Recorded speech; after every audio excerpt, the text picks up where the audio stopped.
ERA under 3 when he was on the mound, but it was only about 30 innings. He said this offseason was less about strength, a.k.a. no more power pull-ups, more about flexibility. Think medicine ball, stretching, probably got some yoga in there, I would figure, too. And Verlander, I'm actually already used to seeing him in the new uniform. JV, his first full season with the Astros, picked up in late August and made a great run. So it is spring training baseball presented by Best Western Hotels and Resorts. And let's listen to Jeff Blum and Todd Callis call the game. Have fun. Playing good baseball. I know that there's probably too much, you can't put too much emphasis on the wins throughout the course of the season, but it's nice to get out to a hot start. We've seen some guys swinging the bat extremely well, but we've got a pitching performance. It's going to be brought to you by Kubota, and obviously Justin Verlander going for the Houston Astros. We've had the luxury of watching in the last month last year, but now we actually get a chance to see him throughout the course of the season, and he put up phenomenal numbers through that playoff stretch that they had. In the ALDS, this is the opponent average, 241. In the ALCS against the heavy-hitting New York Yankees, it dropped down to 179, and then things got real in the World Series. Against the Los Angeles Dodgers at 128 batting average against for Justin Verlander. We saw him continually get better, and speaking of wins, he has yet to lose as a Houston Astro. Yeah, the crazy thing with those numbers is he continued to get better. He didn't win any games in the World Series. He was ALCS MVP, yet the batting average against improved in all 3 of those series. There is Justin Verlander making his first start in a home uniform in any place in spring training other than the city of Lakeland. He is now an Astro, of course, in his first spring training with the Houston Astros here in West Palm Beach, Florida.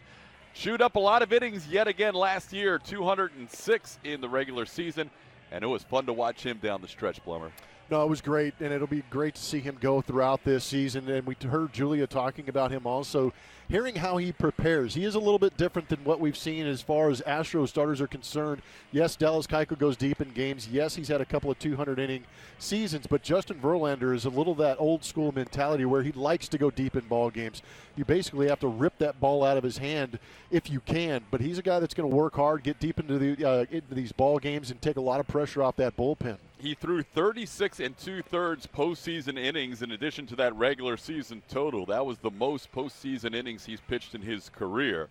And here he is pitching Game 4 of the spring training season. We will see him again on Saturday in another telecast we'll have for you on AT&T Sportsnet Southwest. Here's the lineup he will face for the New York Mets, led by first-year manager Mickey Callaway. Wilmer Flores will lead off at second base. Jose Reyes is the shortstop batting second. Phillip Evans will be over at third base. Zach Borenstein in right field. Pete Alonso is the first baseman. Brandon Nimmo will be in center field. Switch-hitting catcher Jose Lobaton will be batting seventh. Thomas Nido is the designated hitter, and Matthew Dendecker is in left field. Justin Verlander just getting his work in today. Will probably be limited. We'll talk to A.J. Hinch in the 4th inning. A.J. said his starters might get as many as 3 at-bats today, as many of these guys getting their second games under their belts. It is a split squad. We'll follow along as the Astros play the Miami Marlins on the other half of the split squad game. Astros start the day 3-0, and we are underway with Verlander to Wilmer Flores, and that pitch misses for ball 1.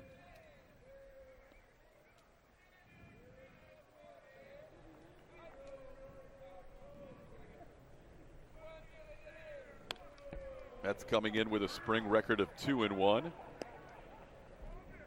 Verlander versus Noah Syndergaard, your pitching matchup today. That's something you don't quite see very often in the spring. Yeah, get your radar gun loose. Justin was 4th in the American League with average mile per hour with the fastball. Thor's been at the top of the list for the last couple of years when healthy. 1-2 the count to Flores. Yeah, you talk about the fastball, and the fastball for Justin Verlander has been very good. Last year was extremely good. The slugging percentage against fastball for all qualified starters was .312 against Justin Verlander, and that led the pack. The major league average slugging against the fastball, .453. So he is by far extremely good. And that fastball in his career looked like it was dipping down a couple of years ago, but it has picked right back up. First couple pitches here on fastballs to Flores have been 95 miles an hour pretty consistently. Those numbers that I got were from our friends at Inside Edge. Verlander brilliant as a member of the Astros last year. Not only did he win his first 5 starts joining the team in September, but he then went on to win his first 4 appearances, 3 starts, and 1 out of the bullpen in the postseason. He was 9-0 with a 1.23 ERA in his first 9 outings as an Astro. Chris Seagal is the home plate umpire today and says that pitch misses to run the count full. C.B. Bucknor, Lance Barksdale, and Alex Tosi. We got a full umpiring crew today. A lot of times it's a 3-man rotation in spring training. I think they saw who was going to be on the mound, and they all wanted to witness it. Into right field, where Josh Reddick backs up a couple of steps. And Josh, who celebrated Ric Flair's birthday yesterday with a nice tweet, puts the ball away for the first out of the afternoon. You don't want to miss an opportunity to wish the man who you named the city of Houston after a happy birthday. Wooston.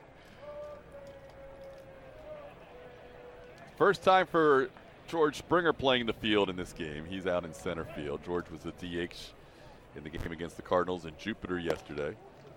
Jose Reyes, the batter, swings through that pitch, 0-1. Reyes back where he started with the New York Mets.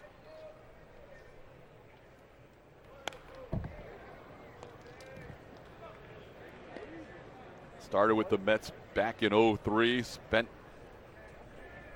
first 9 years of his career with the Mets, then off to Miami for a season, Toronto for 2.5 years. Second half of 2015 with Colorado, and the last 2 seasons back with the New York Mets. 34-year-old.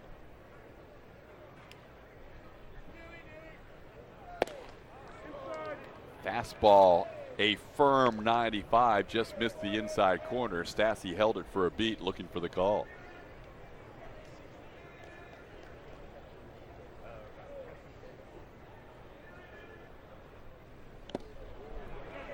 Foul tip caught by Stassi. That's a strikeout. Reyes looked back, hoping the ball had somehow jarred loose, but it didn't. That's a strikeout for Verlander in his first of the spring.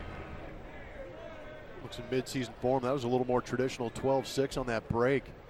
But we saw, and you saw it in the highlights too, poor Todd Frazier, who is going to be a part of these Mets, he took an absolutely atrocious swing at one of those sliders in that ALCS.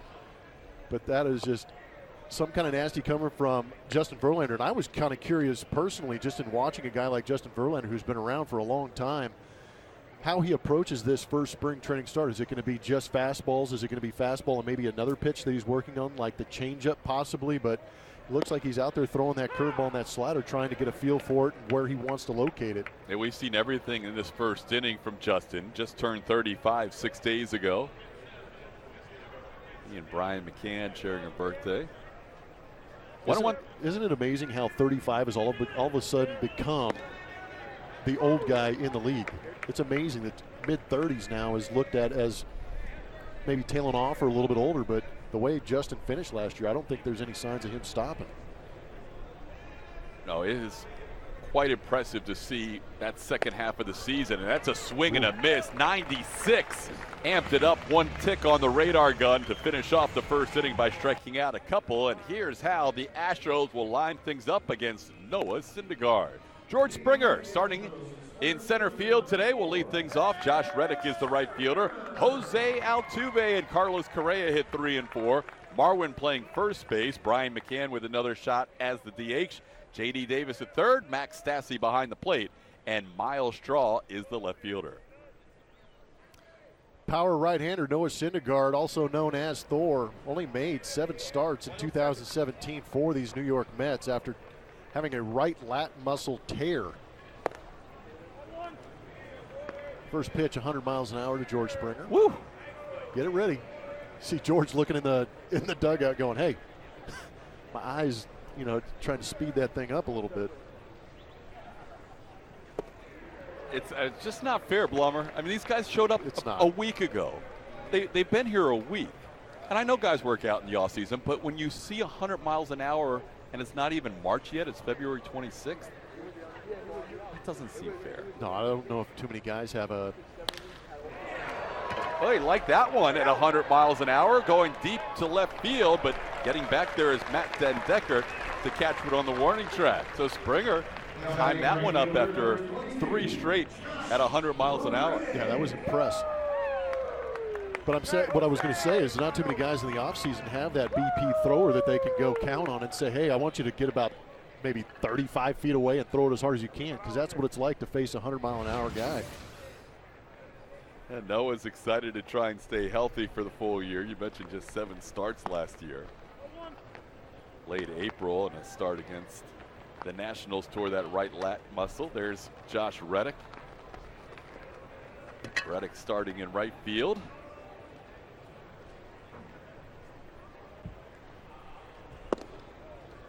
Syndergaard really worked out hard in the offseason leading into 2017, but he said he felt like he was wound up a little bit too tight. And this year he emphasized flexibility and mobility and fluidity in his workouts, with his core being a main focus. 100 miles an hour to Reddick, who grounds one to second.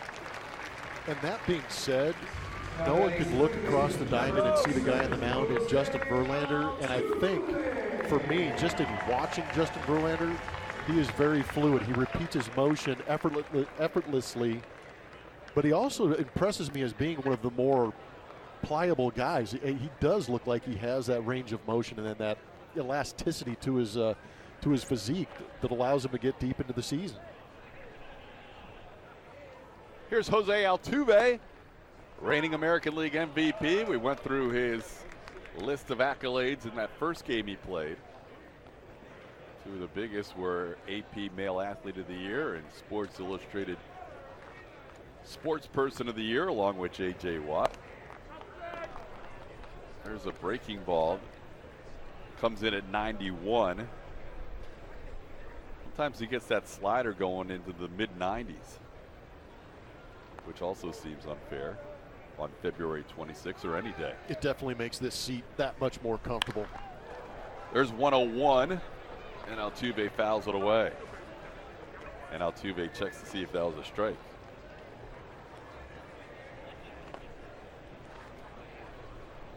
The Astros hitters are hoping to just see him for one AB today, if at all possible. Shortened outing for most guys in the spring this early. Everybody making their first start in game number 4. There's another at 101.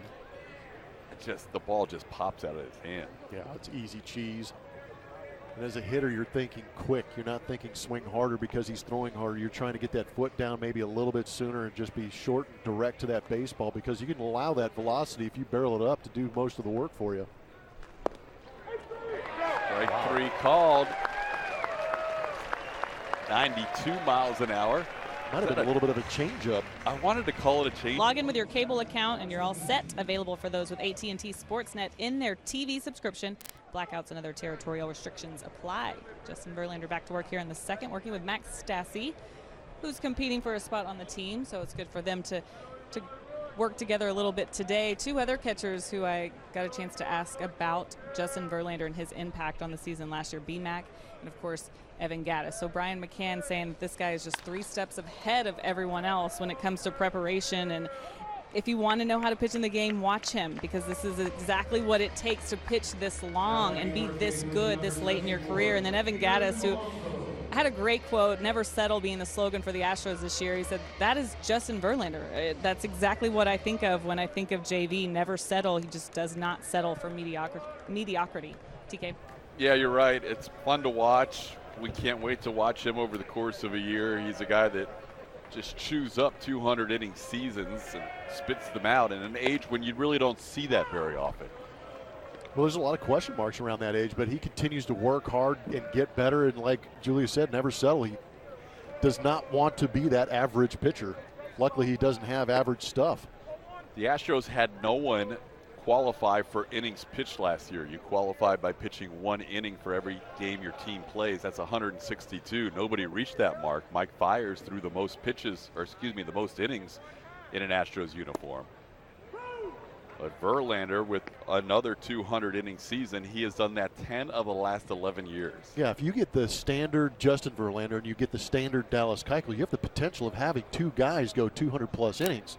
that somebody like Lance McCullers you would like to see follow in that mold, because the more you have a Lance McCullers on the mound going deep into the season, the better your rotation is going to be too. That was a pretty pitch right there, as he got a swing and a miss from Peter Alonso for the strikeout. That's 3 strikeouts, and first 5 retired by Justin. That was just a little more slightly aggressive than the one we saw from Todd Frazier in the ALCS, but midseason form with that slider from Justin.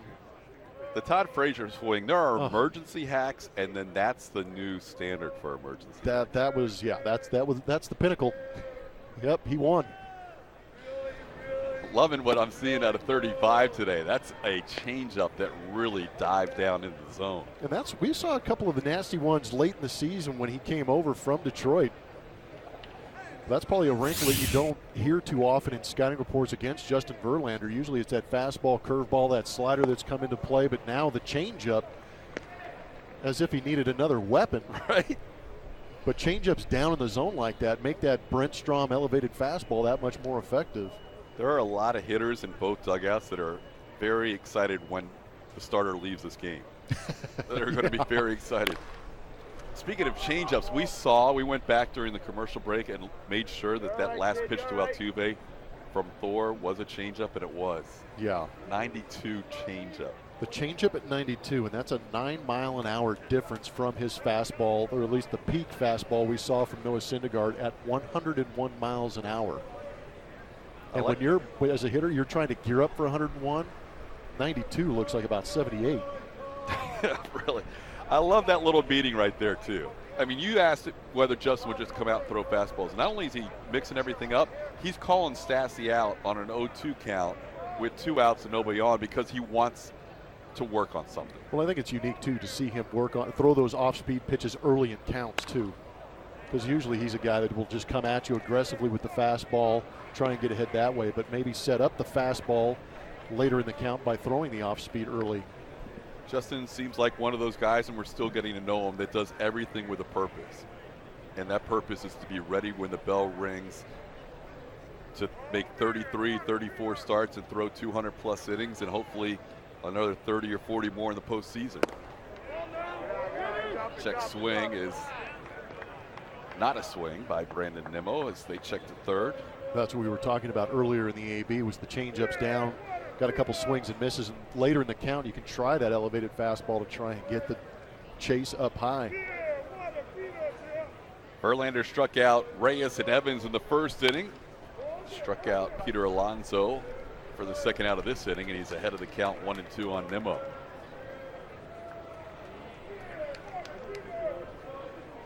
Yeah, we can't read too much into what the roster is going to look like, but I think it is interesting to see Max Stassi working with Justin Verlander, because there is a potential that they go with 3 catchers this season, and Stassi might be that guy. Last year, Brian McCann caught a lot in spring training, wanted to learn the staff. Yep. And McCann caught so much last year, especially the postseason, that AJ is really easing him in this spring. He hasn't started Brian behind the plate yet. And obviously AJ is going to be a little more sensitive to those catcher types, having been one in his career. Called third strike inside corner. Nimmo didn't agree with the call. Verlander impressive with 4 strikeouts in 2 perfect innings.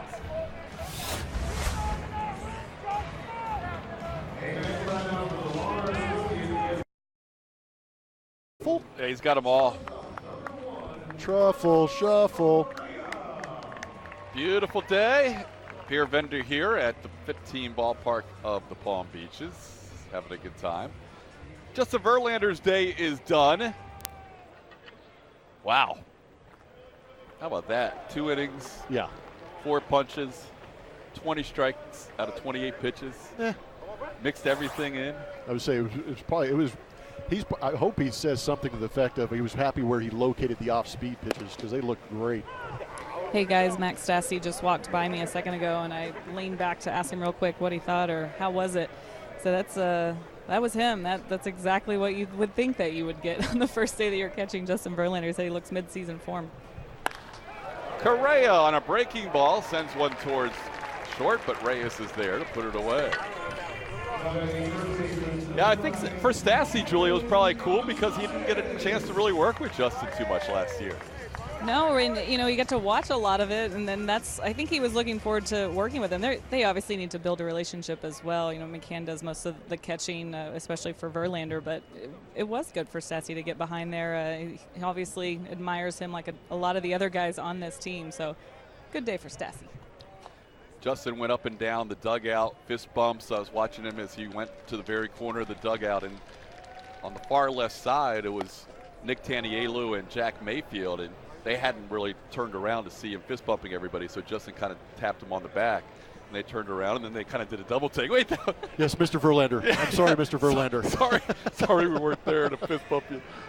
You laugh, but a lot of the guys will say that's what we always say, that the presence. What does that really mean when we keep saying that? Well, when the guys tell stories about him, they say that you just sit up a little bit straighter when he's in the room, or you do notice him when he walks in. He's got that it factor about him, confident, but not in a way that maybe overwhelms you. But he did, one of the things he did on the first full squad day, where AJ of course spoke to the team, he made sure to get up afterwards and spoke, and nobody else did, but he did say, to the younger guys, or to anybody really, don't waste any time. If you've got a question, come right to me. I mean, just approach me, ask me what you've got.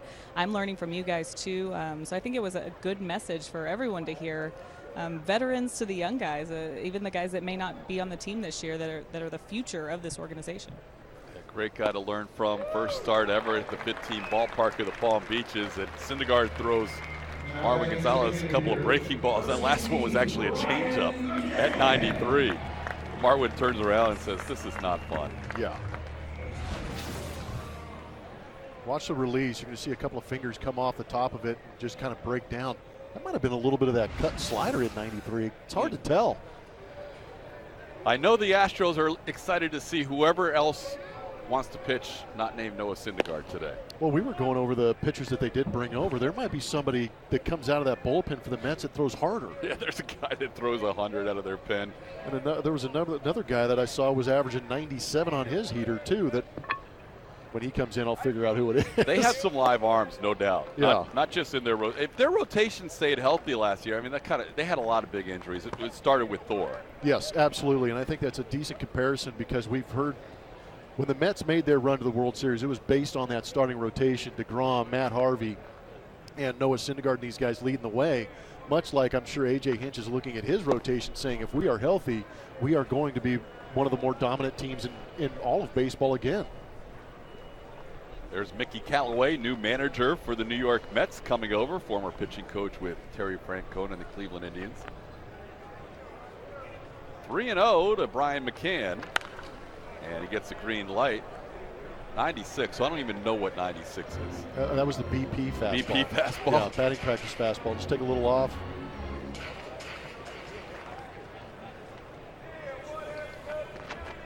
Syndergaard still just 25 years old.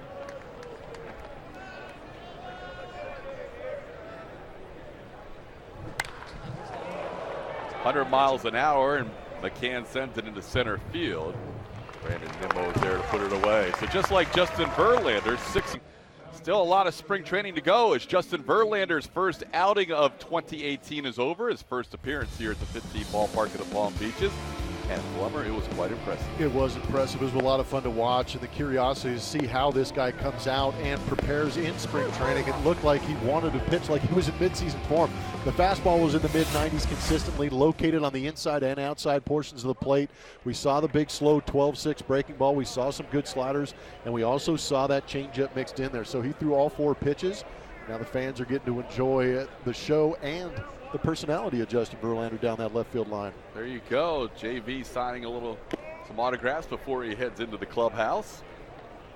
And after seeing a lot of 100-mile offerings from Noah Syndergaard, we have a new pitcher in for the Houston Astros, and it's 100 Miles Giles. Ken Giles makes his first appearance here in West Palm Beach.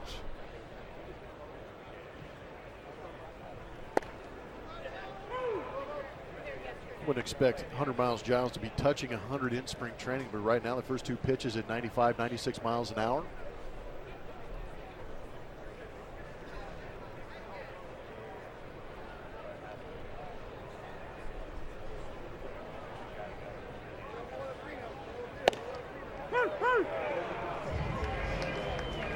How about that? 3 pitches and a strikeout. Ken Giles with a strong start. Giles, everyone's going to think back to 2017 and remember the struggles in the postseason, but his regular season numbers stacked up really well. 34 out of 38 saves. No, they were extremely good. And a lot of, when he gets in a funk a little bit, it's the location issue, and he starts falling behind, and then guys can sit on certain pitches from Ken. But if he's able to locate the fastball early in counts, that's only going to make his slider that much more effective late in counts, because he's not going to have to throw it for a strike. He can power it into the ground and have guys chase it. Struck out Jose Lobaton on 3 pitches, now facing Tomas Nido, the designated hitter. So far, 4 pitches, 4 strikes for Ken Giles. Tried to hold up. He went around. 0-2, 5 for 5 in the strike department for Giles. Back-to-back very good-looking sliders. 88 miles an hour on those pitches. Firm to quite firm.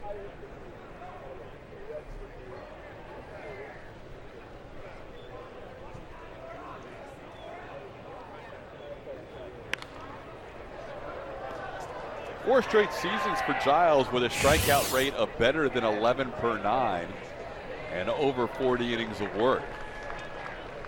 That combo's only happened one other time in baseball history over the last 105 years. Troy Percival put that combo together, 40 or more innings, 4 straight years with a strikeout rate of 11 per 9 or higher. Fouled away off the mask of both Max Stassi and the home plate umpire Chris Segal. You know, you talked about the struggles of Ken Giles in the playoffs, and that's a lot of what A.J. Hinch has to do, and Brent Strom is trying to regain that confidence for Ken Giles.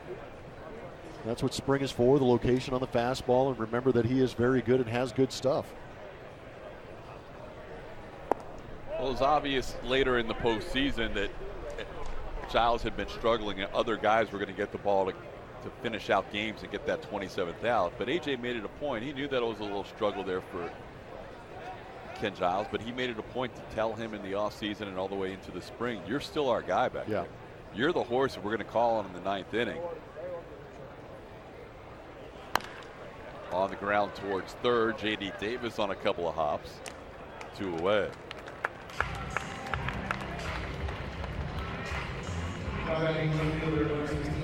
Nine pitches, 8 strikes so far for Giles.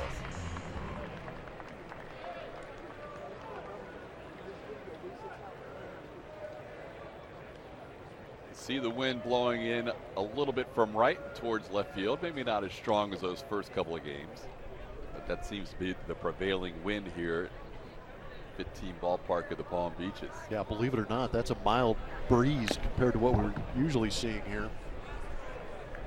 Matt Den Decker, the batter. Saw Verlander for 2. Giles expected to pitch an inning. We'll also see Tony Sipp and Hector Rondon amongst guys who pitched at the big league level last year. Birthday boy. Yeah, Rondon will pitch as a 30-year-old today on his birthday. 0-2 the count to Den Decker. The breakdown looks good. 1 out of the strike zone and the rest strikes.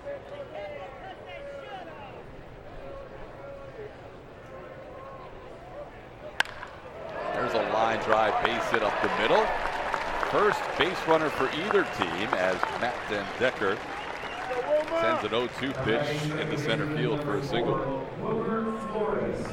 The hitter before, he threw a very good 2-strike fastball down in the zone at 98 miles an hour. This was not a very good location. You'll see on the replay that it, even though Stassi's setting up, it looks like he wanted that ball up. It stayed center cut. Den Decker did a good job of just getting the barrel to it, shooting it back up the middle. Back to the top of the Mets order, Wilmer Flores, the batter.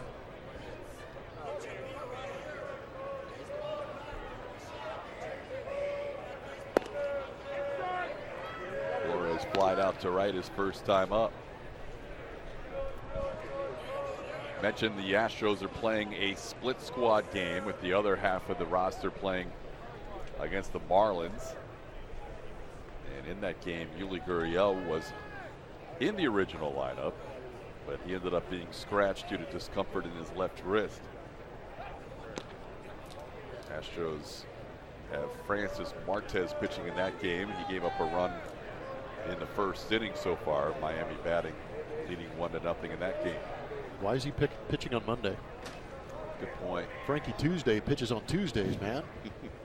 Derek Fisher with a hit in the first inning, so we'll update you on that game during the course of the game as well. Ground ball towards Davis's left. JD can't glove it cleanly, and his throw is wide, but Marwin makes the play coming off the bag. They record the out on Flores to end the top half of the second and third inning. Still scoreless. Place takes over. He's so hot right now. 5'11", 185-pound right-hander, 27-year-old, appeared in 68 games 2 years ago for the Mets. Last year, just 46 games. He was really struggling early in the season and was sent to AAA in late May before coming back to join the big league team in July. Yeah, he got bit by the home run bug. You see he gave up 10 last season. He throws hard. He's the one I was talking about earlier that can run it up there around 97 miles an hour. But if you're running that fastball up at 97 and it flattens out all over the plate, some big league hitters are going to be able to drive that out of the ballpark. So the adjustment for him in spring is to be able to locate the heat and maybe come up with some better secondary pitches. Robles will face the 7, 8, 9 hitters for the Astros. J.D. Davis, Max Stassi, Miles Straw due up in the bottom half of the third. Glad he could join us on this beautiful Monday afternoon here in West Palm Beach, Florida. Todd Callis, Jeff Blum, Julia Morales. No TV tomorrow, but we'll be with you Wednesday, Thursday, Friday, Saturday, and then again a week from today to wrap up our first 8 telecasts of 10 this spring. Davis sends one deep to left field. Looking up and watching this ball sail deep to left. J.D. Davis with a home run, and the Astros take a 1-0 lead on the first pitch J.D. sees from Hansel Robles. I'll tell you what, Hansel was so 5 minutes ago right now because J.D. Davis, we talked about the location on the heater, and that first pitch heater from Hansel gets hammered. J.D. off to a great start this spring trainings. That is a fastball that they wanted located on the outside corner, and when you throw it down and in and a guy is ready for it, this is what happens. 2 home runs, 4 runs batted in for J.D. Who was hitting .667 in the spring. He just got Zoolandered. J.D. was hot last spring here in West Palm. And here he is again, picking up where he left off. I mean, he likes hitting in this ballpark. He's got that blue steel mentality here. Max Stassi, the batter, with a 1-1 count.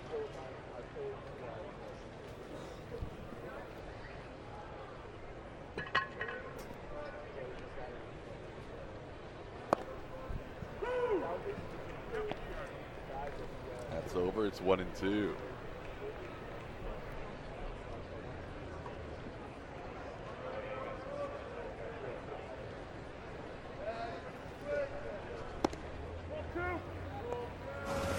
Stassi has a homer in the spring. Astros outscoring their opponents in the first 3 games 16-6.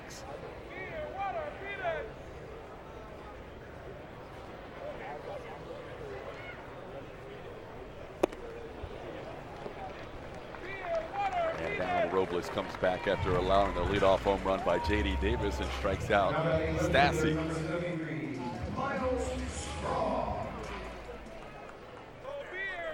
As you saw that camera shot, you saw a new third base coach today. That's because of the split squad.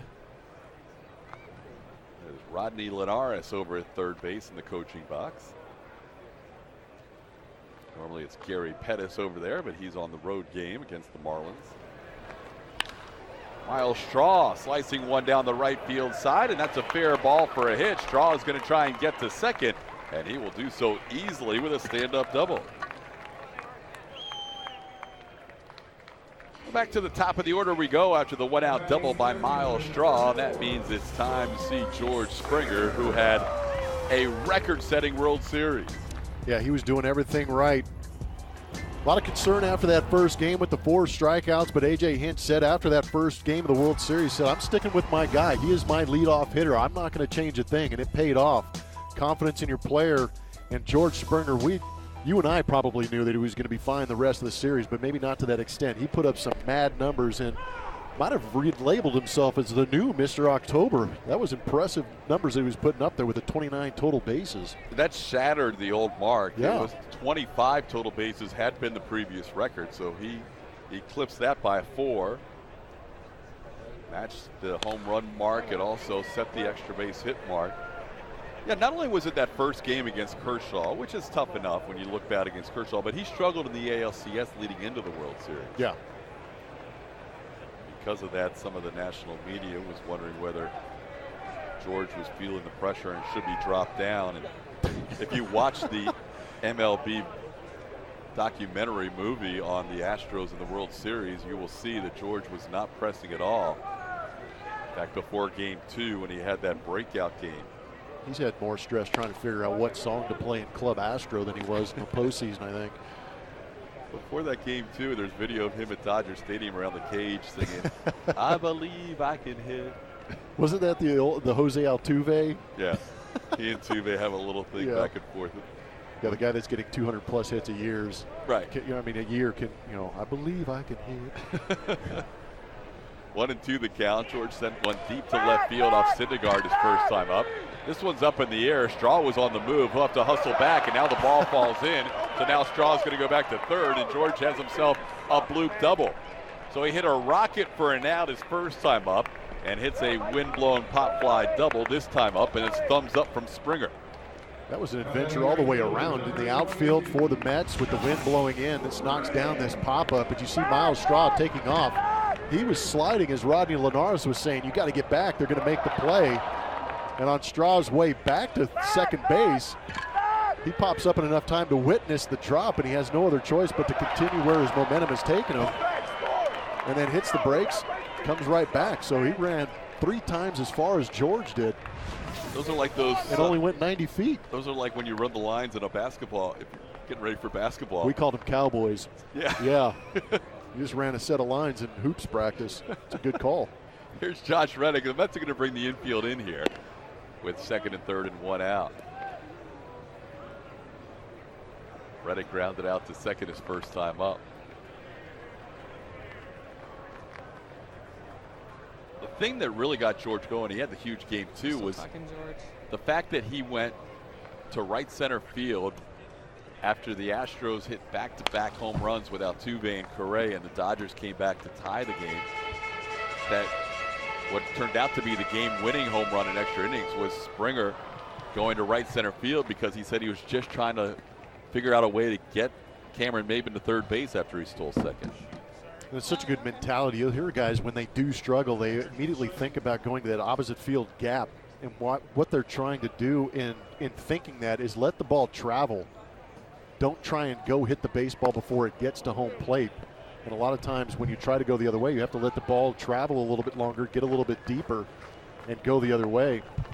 And George is fortunate enough to have the set of tools that allow him to, even if that ball gets deep, he still has enough pop to go oppo. Josh Reddick with a count of 2-1.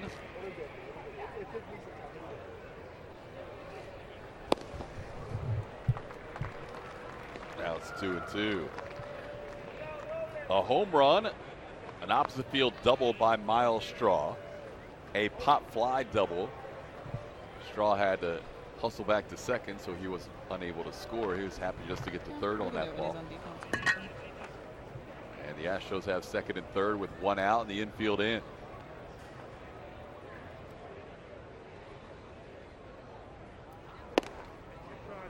Now the count's full. Jose Altuve on deck.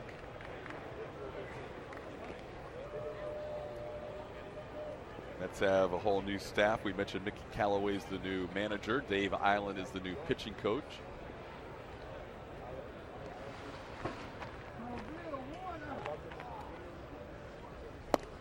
All 4 bases are going to be loaded for the AL MVP.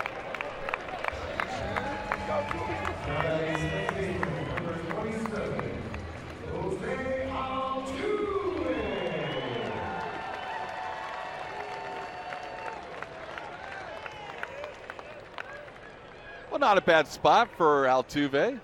Numbers don't count, obviously, in the Sunshine State of Grapefruit League games, but wouldn't be a bad way in a second start to get things rolling this spring. Altuve still looking for his first spring hit. He's only 3 at-bats in, but for him that seems like a slump. Ball inside.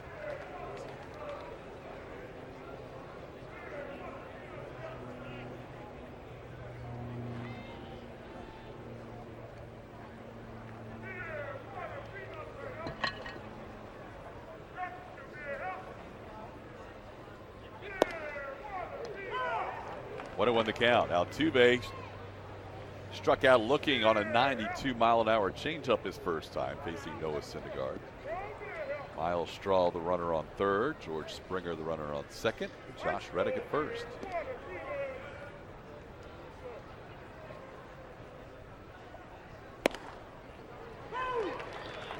Altuve took that 95-mile-an-hour fastball. It's 1-2.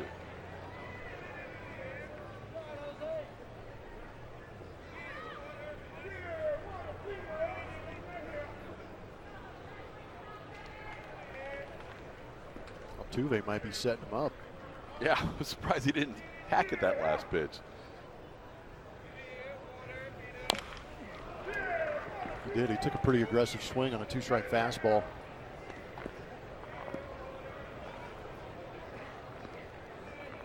Last year, Altuve came to the plate 11 times with the bases loaded.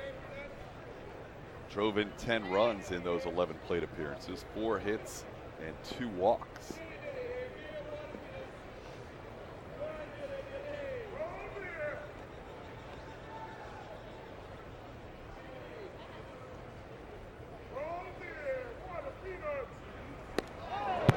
Pitch gets away, coming down the line is Straw, and he will score easily. Everybody advances 90 feet on the wild pitch.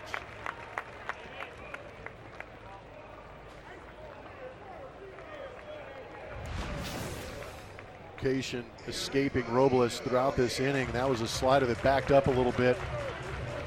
Lobaton unable to react to it. Skips off the glove and Straw speeds home.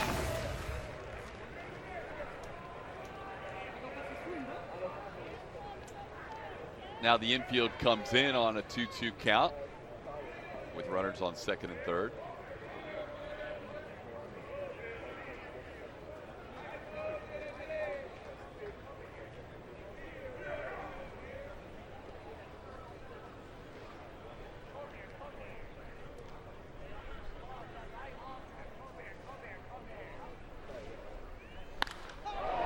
In the air to left field, deep enough to score Springer. Back there is Dent Decker to make the catch. Springer will tag and score easily. Sac fly for Jose Altuve as he makes it a 3-0 game. High quality AB in the big leagues, even better AB here in spring training. Just a leisurely jog and an RBI. During the regular season, that might be a 3-run jack.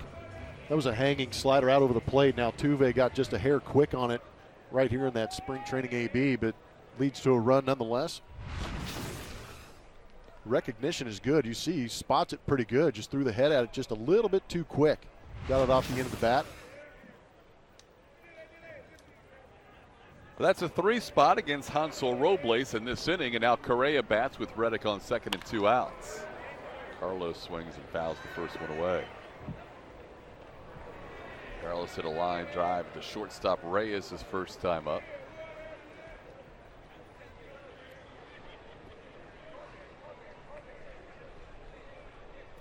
Altuve and Correa starting game 2 against the Atlanta Braves, and here they are getting their second start of the spring.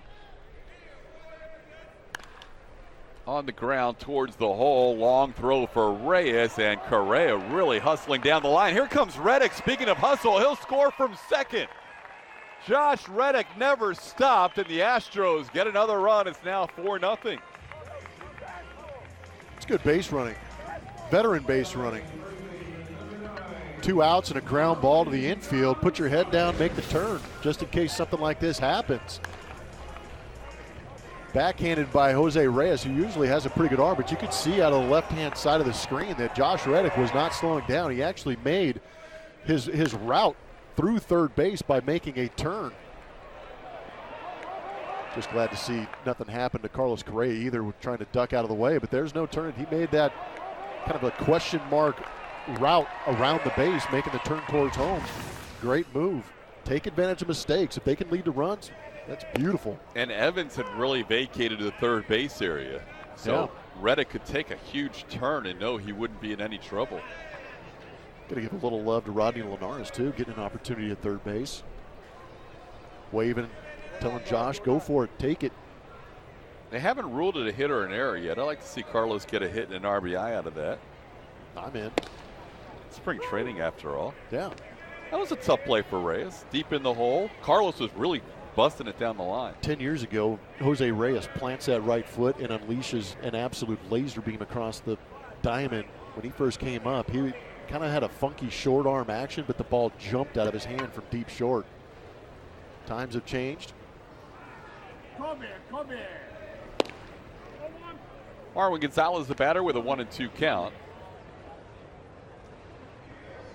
Marwin struck out swinging his first time up. Astros with 4 runs in the inning. Home run by J.D. Davis. A wild pitch scored the second run. Altuve with a sac fly, and the Correa ground ball with Josh Reddick hustling in from second. Still haven't put anything up on the scoreboard. No. I feel if you've taken this long to figure it out, it's a hit. We're going to give him a single and an RBI. I'm in. We'll let you know on the other side of the break, and we'll also be joined by A.J. Hinch in the top half of the fourth inning. J.D. Davis with number 2 on the year, ambushing an early fastball from Hansel Robles and put on the 4-0 Astros leading the Mets as we head to the fourth inning, our favorite time of the broadcast, because we are joined by A.J. Hinch in the top half of the fourth. A.J., your starter, Justin Verlander, looked pretty good in his first start in this stadium. When you have a veteran that knows he throws 200 innings every year and knows exactly what he needs to do in spring training, do you guys work together to set up his spring training program? We do, yeah. We individualize it and kind of map it out as the spring's going to go, and they're very different. You know, it's interesting when you're around these dudes. Verlander, very meticulous, very particular with the volume that he gets, the intensity that he gets.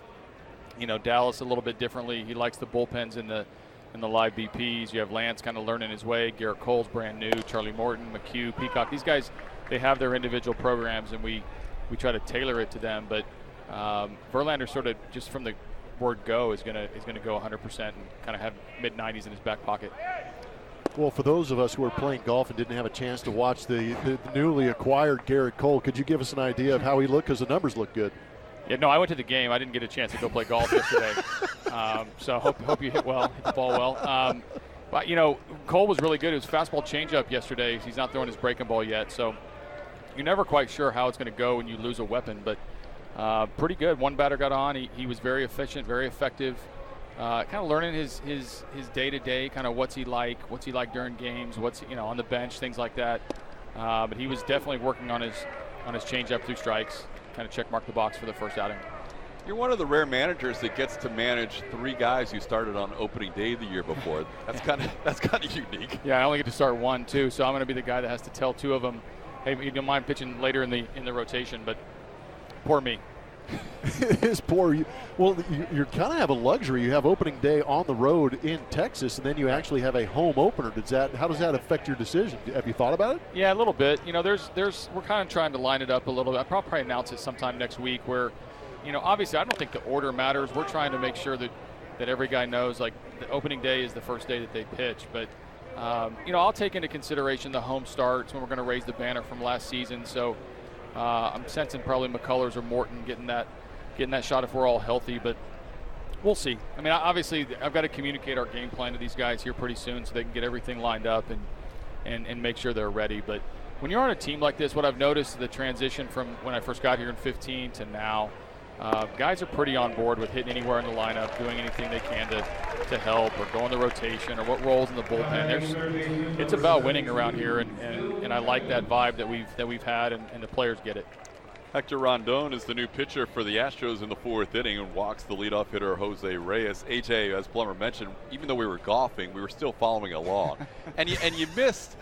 I thought you have great TV presence. Usually you missed an opportunity because you had McCann and Gaddis starting against the Braves, but you didn't have Kyle Tucker playing against his brother. But I guess you saved him for the right moment yesterday. Well, one of a couple things that you have to remember is, number one, when you give a speech at the beginning of camp about staying humble and staying hungry, the humble part is also for the young guys. I don't want them just to get to play against their brother or get to play against their hometown team. He'll get the long road trip to Tampa as a nice tip of the cap that he's from Tampa. But pitching Rondon on his birthday, I'm gonna roll Tucker out. I bench him after a homer, so I got to keep these guys a little bit on their toes, not knowing what to expect from me. Now, give us an idea. I know that I played a lot of spring training games in Jupiter. Road trips. Right? You're a road trip No, guy. it was an expo. Oh. Well, back when the expos existed, I played for a team that is no longer in existence. I am that old. Good play by George, deep fly ball to center. But it's set up much like it is here, where the wind blows predominantly from right field to left field, yet Kyle Tucker yesterday hammered one out of there. Again, I was playing golf. What did it look like? It was pretty impressive. I asked him if he was nervous before the camp in town. It's his first big league camp start. And in a straight face, he's like, no. And then he goes out and hits a homer in his first at bat. So he's a good-looking kid. The guys are having a little fun with him. His swing was compared to that of Ted Williams when he was drafted. So everybody seems to remember that. And so his locker today has his nameplate is no longer Tucker. It is Ted. So I appreciate this clubhouse. Yeah, he will forever be known as Ted in this clubhouse. Can we talk? Is he going to play today? Will we be able to call him Ted on the broadcast? Ted Tucker. I'll play him if you promise to call him Ted. We will. Oh, okay. You know I will. Okay, I'll end up playing that part of the broadcast in a morning meeting here. So Rondon turns 30 today. Happy birthday. He gets a chance to pitch against the Mets. What are you hoping out of this guy? He's a new face in the Astros bullpen. Yeah, he's an under-the-radar addition. Our front office did a good job of strengthening our bullpen with Joe Smith and Hector Rondon. And you talk about opening day starters and having a couple. We got a couple guys with some saves on their resume as well. When you look at Ken Giles, you look at Rondon, you look at Will Harris, Chris Davinsky's had a few. So our goal is to throw a really good pitcher out there whenever I've got to go to the pen. And his velocity is really good. His slider's going to get a little bit better. I think we're going to use it a little bit more and hopefully get a little bit more out of him. But very, very quiet guy. He's not one that draws a lot of attention to him, but bringing upper to mid 90s or mid to upper 90s out of the bullpen is and having some late game composure is what we're looking at of him. That's good stuff. That was first stolen base I think we've seen on one of our broadcasts, but I've also noticed, Todd and I have both noticed, that when a runner is getting on first base here early on in these spring training games, you are picking over quite a bit, and these guys look a little bit quicker to home plate for me. Are you adamant about keeping runners in at first base and keeping them in control in that 90 feet? Yeah, we are. One of the ways that I worry about beating us is if we can't control the pace of the game. And I don't say that as a joke. Pace of game is sort of taboo these days. But I want us to be able to control the game. And you got to put pressure on us if you want to create some. We can outslug almost anybody in the league when our offense is right. So we're sort of combating maybe my guesses on how teams are going to try to put pressure on us. And I'm fine with the good guys in the league stealing bases. It's hard to control the. If we ever played Billy Hamilton, or when Trout gets going, he's going to steal a lot of bases. I know Cam Maben got a couple bases on us last year when he was an Angel, but you can't let the average to below average runner start just taking bases on you. That 90-foot matters, especially on this pitching staff and the type of defense we play. So that's an area of emphasis for us. A small part of the game that might win us a game. RBI double by Zach Bourne's team gives the Mets their first run. It's now 4-1. You have today's game here, West Palm Beach. You have Joe Espada managing against the Marlins. Is there some pressure on him if you win your game and he doesn't? Full evaluation on his production against his former team. He was a Marlin. Yeah. A while back on their coaching staff. So. We had a little bit of argument over who was going to stay. I usually win those arguments. That's why you see Altuve and Correa up the middle here. But it'll be some fun banter based on the two teams. Well, you stack the roster, or at least the starting lineup, in your favor. What's on the line? I'm the manager. Of course I'm going to do that. Pass Marwin Gonzalez into right field. They hold up the runner at third. Reddick comes up with the ball quickly, and now the Mets with 2 hits and a walk in this inning. I like doing these broadcasts with you guys in the spring, and I have a tradition of making a pitching change every year when we do this broadcast, I don't want this one to be the I don't pitching want change. this either. And we have some bullpen action, huh? I think we might. Okay. Was there any bets between you and Espada? You guys go way back. What's We on the do. line here? We do. Well, the two things that we talk about is we obviously want to win the game. The games are nice to win, but more importantly, that's how we play. So that we're counting errors, and we're counting. Nice. We're counting great plays. Like if there's a chance for us to. I'll try to qualify the Miles Straw second base to third base to second base to third base That was base pretty running special. play, which is very well coached. So, and we'll have a few of those conversations, and I'll end up winning the bet. I love George's thumbs up after that ball that looked like a ringing double in the box score. A little pop fly. Although he hit the ball hard his first time he got. Yeah, he always yells at Altuve for getting some of those hits, and he says they're not out there for him. So we let him know that they're out there for him too. Nice. A.J. Hinch joining us in the top half of the fourth inning. We do have bullpen action starting. Brandon Bailey, number 99, just acquired in the offseason from the A's, starting to warm up. Do you have a rough pitch count for guys that you want to throw only one inning like a Yeah, Rondo? I mean, we're looking at kind of mid-20s. I want him to get out of his inning. If it ends up being in the 25 to 29 range, you don't want the big 30 to come across, but hopefully he'll get this out, or he's one pitch away from getting a double play ball.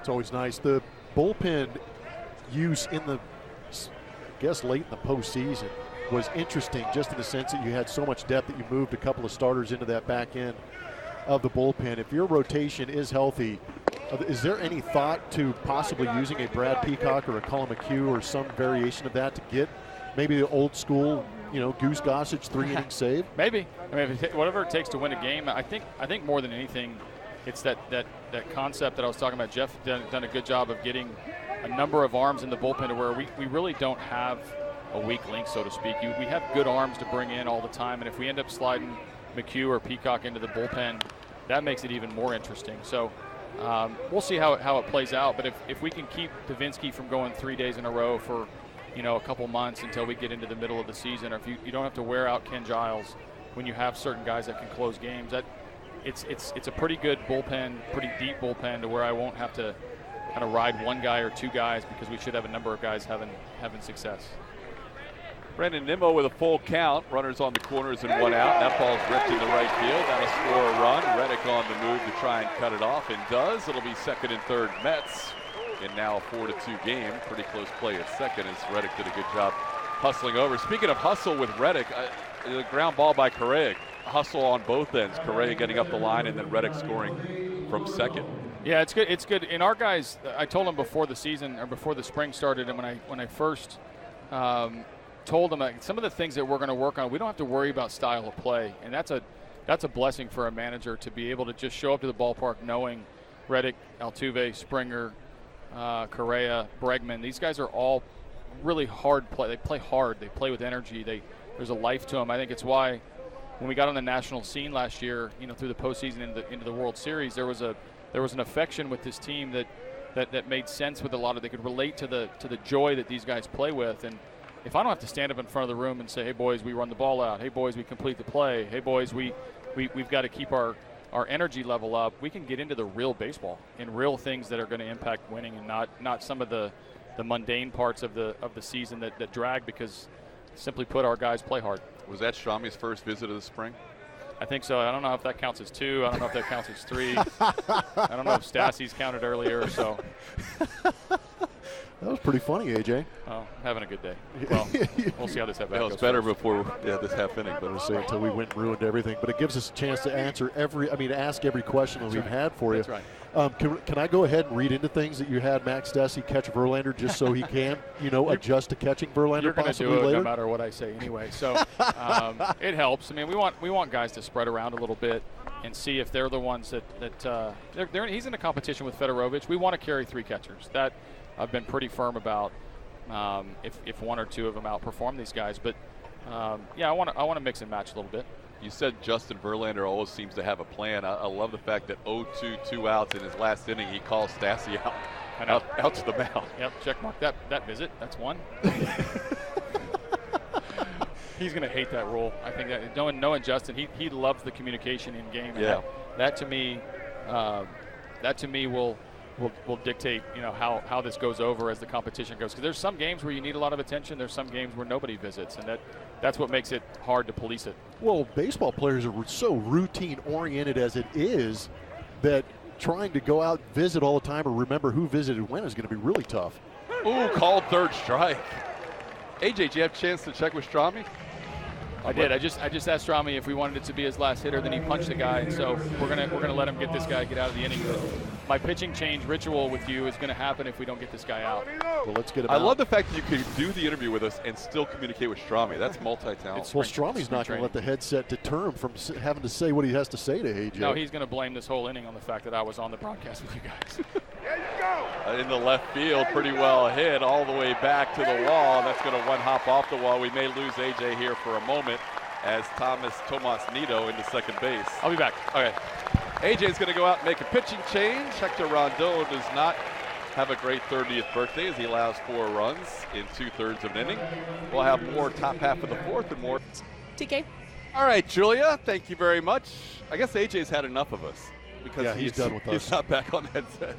But he did go out there and have a little meeting at the mound, took out Hector Rondon and brought in a right-hander, Brandon Bailey, who will make his Astros debut, acquired from the Oakland A's in the offseason in a trade for Ramon Laureano out of Gonzaga, 6th-round pick by the A's in 2016. Pitched an high A ball for the Athletics last season, had a 2-1 record, started 6 of his 9 appearances, throwing at 34 total innings. How about his K per 9, 12.44?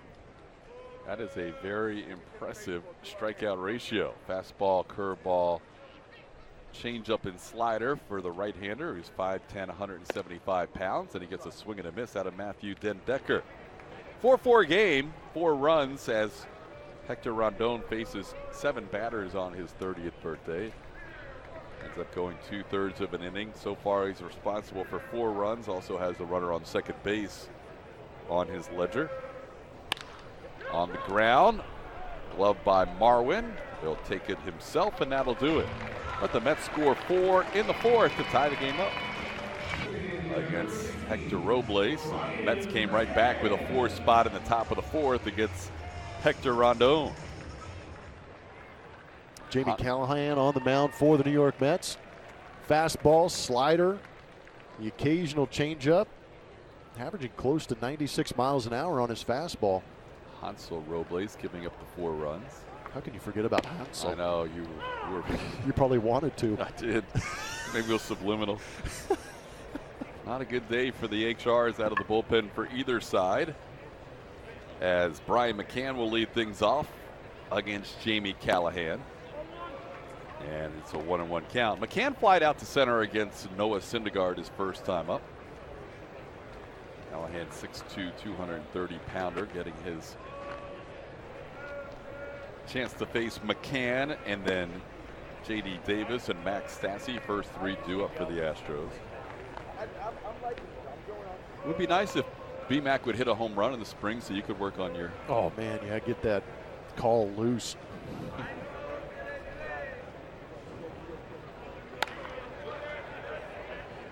You know what's great about Brian McCann is that I was walking into the ballpark today, and he was coming out of the batting cage, and I was kind of up on the bridge coming to the press box.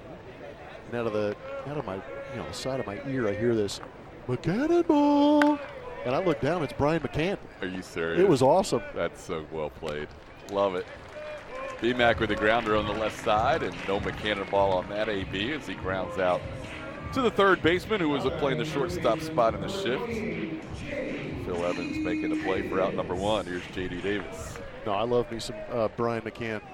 He's a good conversation. He's been a good addition to this ball club, too.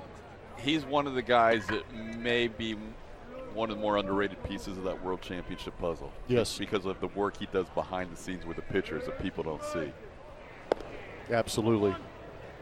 He's basically like an extra coach for A.J. Hinch. A very good one, too. From some of the stories that we've heard, Brian McCann, as a catcher, you've got to kind of massage egos, work with personalities, and see what's working, what's not working, and how to adjust. But when he comes in and AJ asks him what he thinks about how a guy's doing, he's flat out brutally honest at times. and I think both Brian and AJ have said this publicly, so we can share this on the air, but McCann basically said in Game 7 of the World Series, how are we going to get to the finish line because I have got nothing left. I cannot play extra innings. Please let me play 9 innings and let me go to sleep for about 2 weeks. Body and mind were exhausted for everybody at the end of that World Series. Nice play right there by both corner infielders. Phil Evans on the pick in the hole, and then Peter Alonso on the pick at first. It was very nice. Good job of getting up and setting your feet. Might have had a handful of dirt. Sometimes it happens when you go down and you put the bare hand down. But a good pick on the other end. You always need that first baseman to help you out. Here's Max Stassi, struck out his first time up. Max takes a called strike.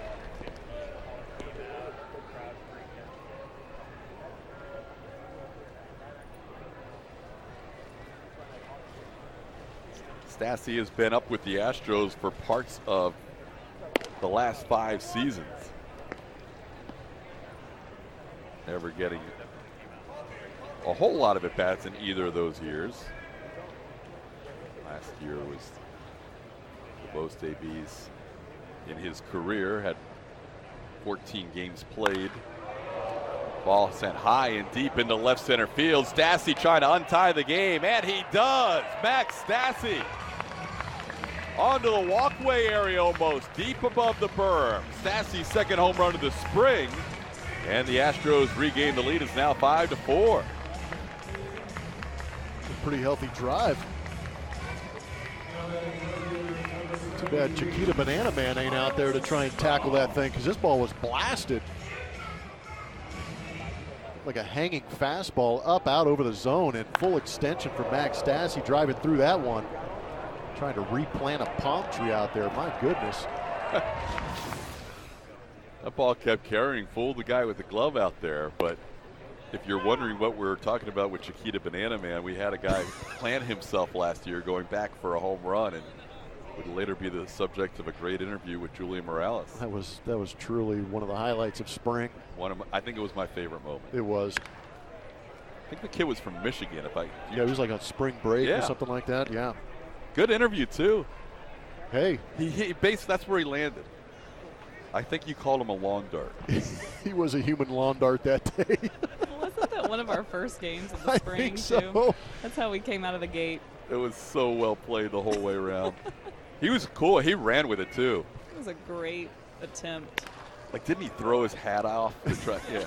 All right, we'll talk more about this after the inning because Miles Straw has grounded out to end the inning. But Max Stassi gives the Astros the lead once again. Field, Josh Reddick's day is over, and also in left field, the new left fielder will be Alejandro Garcia as he moves Straw to center, and George Springer's day is over. So Wilmer Flores, Alejandro will play in left, so we have 75 in left field. We have 73 in center field. 74 in right field. Yeah, we've got a strong offensive line out there. Yeah. Pulling guards out there. The highest number you could possibly have is on the mound. That's a good one. 99er. And he gets the benefit of the call against number 4. How about that? Brandon Bailey strikes out the leadoff hitter, Wilmer Flores, on a called third strike. Flores thought it was up, but Chris Segal said that's a strike. Tell you what, Bailey is going to, if he keeps at this pace, he's going to become Rob Manfred's best example of how to go about pace of play. He gets the ball and throws it. That was just outside to Jose Reyes. Reyes started the whole 4-run rally last inning with a walk and a steal.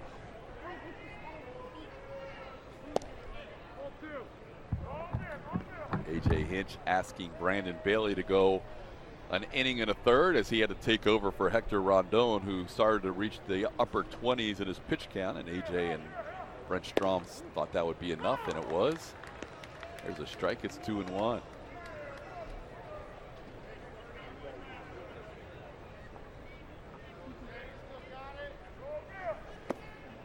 Bailey just acquired about 3 weeks after the World Series from the A's. Doesn't light up the gun, throwing about 90 miles an hour with that fastball. You can see the off-speed pitches, the change-up. Likes to use that. Good location right there on that 3-1 count. I love the way Stassi caught it, too. Well, the way he caught it, I think, fooled the home plate umpire into wanting to ring him up. He was going for the looking punch out.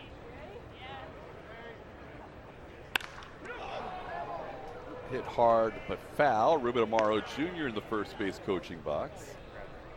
We see him with the Red Sox most recently. Now he's with the Mets. That is very nice. Starts with the glove down. That's a strike 2. And just rides it up. That was I could watch that again.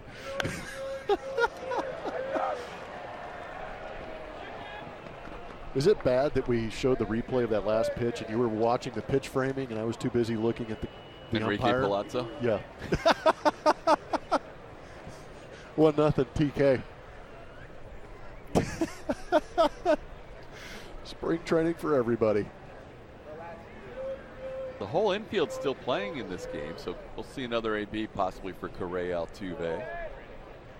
But George and Josh, Springer and Reddick are done for the day.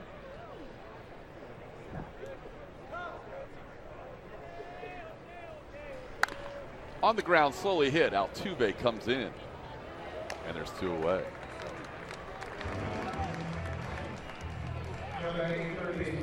Well, AJ pretty much spelled it out. Not that he hasn't said it to the media before, but there are going to be 3 catchers on this team. Yeah.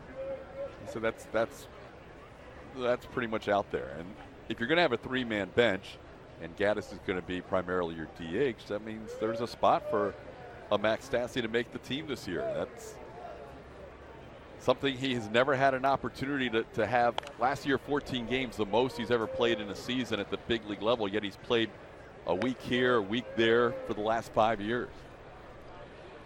And it's great to be in the big leagues and get those call-ups, but there's really nothing like making an opening day roster.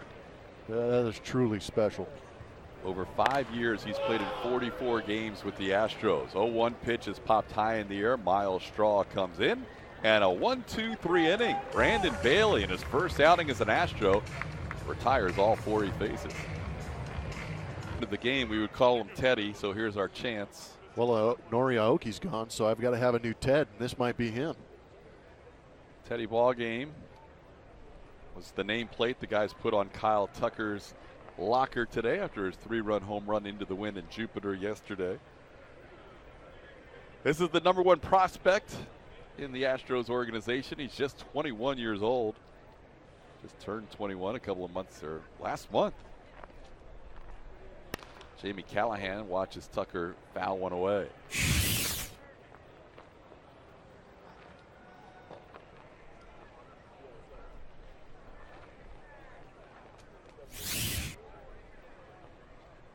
Kyle Tucker, the minor league player of the year last season for the Astros.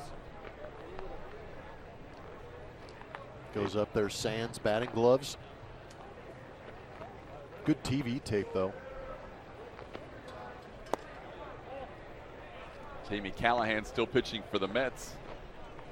Callahan in the 2nd inning of work will face Kyle Tucker, Alejandro Garcia, and should get one more at bat for Jose Altuve.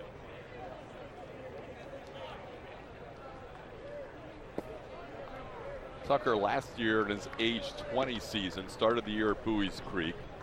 Played 48 games at that Class A level, and then he moved up to Double-A Corpus Christi, where he played 72 games. Basically one of the youngest players in the Texas League. And he combined for an .874 OPS. He was a 2020 guy with 25 home runs and 21 steals, and he's going to get a chance to get on base here with a single to center. So Teddy with a clean base hit in his first AB. Swing, Ted. Kind of a unique finish to his swing, a little bit lower. Doesn't really have that majestic high finish at the end of his swings. I was watching that home run on the highlights yesterday. But you can see he finishes a little bit lower, comes flat through that zone. It's a lot of fun to watch these young kids with this label on, when they have that label on them of being a top prospect and then having the moniker of being Ted Williams-like. And you can see how they approach. He's quiet at the plate, not too much movement, has a good idea of plate coverage, took a couple of pitches down out of the zone to get himself a fastball elevated. Drives into that right center field gap. It's still a big swing, but it doesn't look as big maybe as last year's 20-year-old when we first saw him in the spring. It almost, when I saw him last year in that 1AB that we did have a chance to show, it almost, I'm going to say arm bar. And what I mean by arm bar is the bottom hand kind of straightens out a little bit and then drags through the zone. But it looked like that, but he really doesn't do that all that terribly. He still gets the pitch on the inside corner. He'll be fun to watch. Obviously no room for him right now, but he's going to try and force the issue in the next year or so to try and get up to the big leagues. Didn't get a very good jump. Probably a good thing that Garcia fouled that away. Just watch that bottom arm. See, it's almost straightened out right here, but when he goes to load and reaches back a little bit, it stays right there. There's not much load to that swing, so he's already starting with those hands back and ready to go. But the barrel, and you hear it a lot when you're talking about guys like Albert Pujols and some of these guys who are veteran 300 hitters, they really stay through the zone a nice long time, and he's got a nice arc to his swing going through the strike zone. That's something unique for a young player to have that ability to keep that bat through the zone as long as it does. And you try and teach it, but some guys have it, and obviously Kyle Tucker does. As you look at a list of other prospects for the Houston Astros, Yordan Alvarez is down in that dugout right now for A.J. Hinch. We may see him a little bit later. We've seen David Paulino. What I'm impressed with is that even with some of the trades and going out, and as an example, Garrett Cole acquiring him, Jeff Luno's done a good job of keeping Kyle Tucker, Forrest Whitley, and some of these other guys. This kid's a special talent. Had his brother Preston with the team last year. We just saw Preston a couple of days ago with the Atlanta Braves.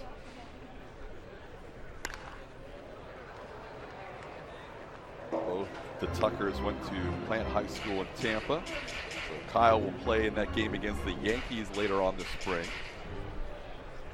That'll get some attention. Astros at Yankees in spring training. Yeah, that should be a pretty strong contingent. It's interesting too because Preston's a little bit shorter, stockier. And then you've got Kyle Tucker out there. He's a legit 6'4", almost 6'5". Totally different builds. Tucker's 6'4", 194.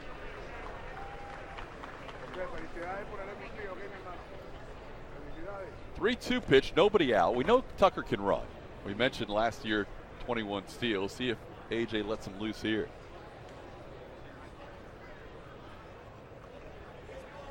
Not a big lead, but Callahan, they get along the same lines, wants to keep them close. 3-2 count, maybe a chance to get Tucker moving for Garcia. I like to see him run. There he goes. Popped in the air, so he'll have to head back to first as Alejandro Garcia is retired for the first out of the inning. It was a good job fundamentally by Kyle Tucker at first base too. In a 3-2 count, yes, you're trying to get a jump to steal a base because there's nobody out with that hitter up there with a 3-2 count. But as he was going, he was peeking in. So with that ball popped up, he stopped quickly, was able to retreat, didn't run into a double play. So now Jose Altuve bats.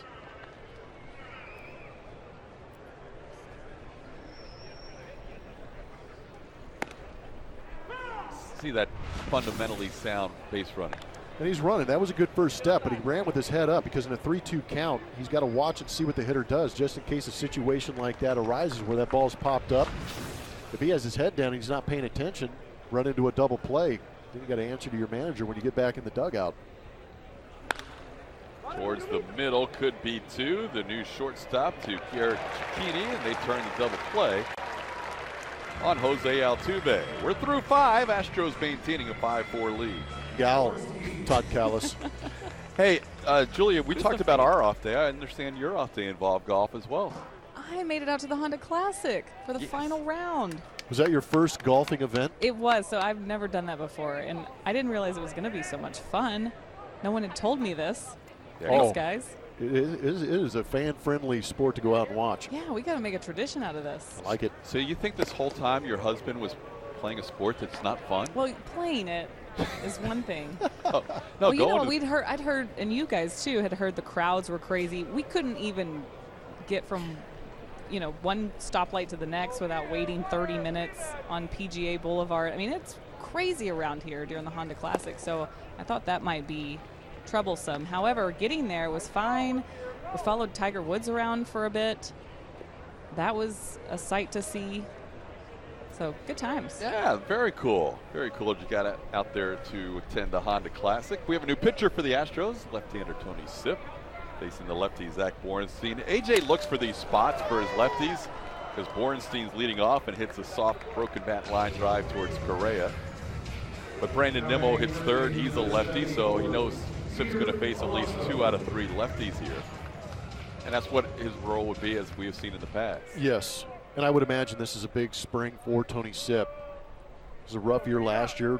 Would like to get back into that 2015-16 shape and be a weapon out of that bullpen for A.J. Hinch to put down those lefties that you're talking about. 5-4 here with the Astros leading the Mets from the 15 ballpark of the Palm Beaches. There's a line drive caught by Straw in center field. Miles Straw moving to his right, making the catch, and then going down to the grass. Good first step from Miles Straw.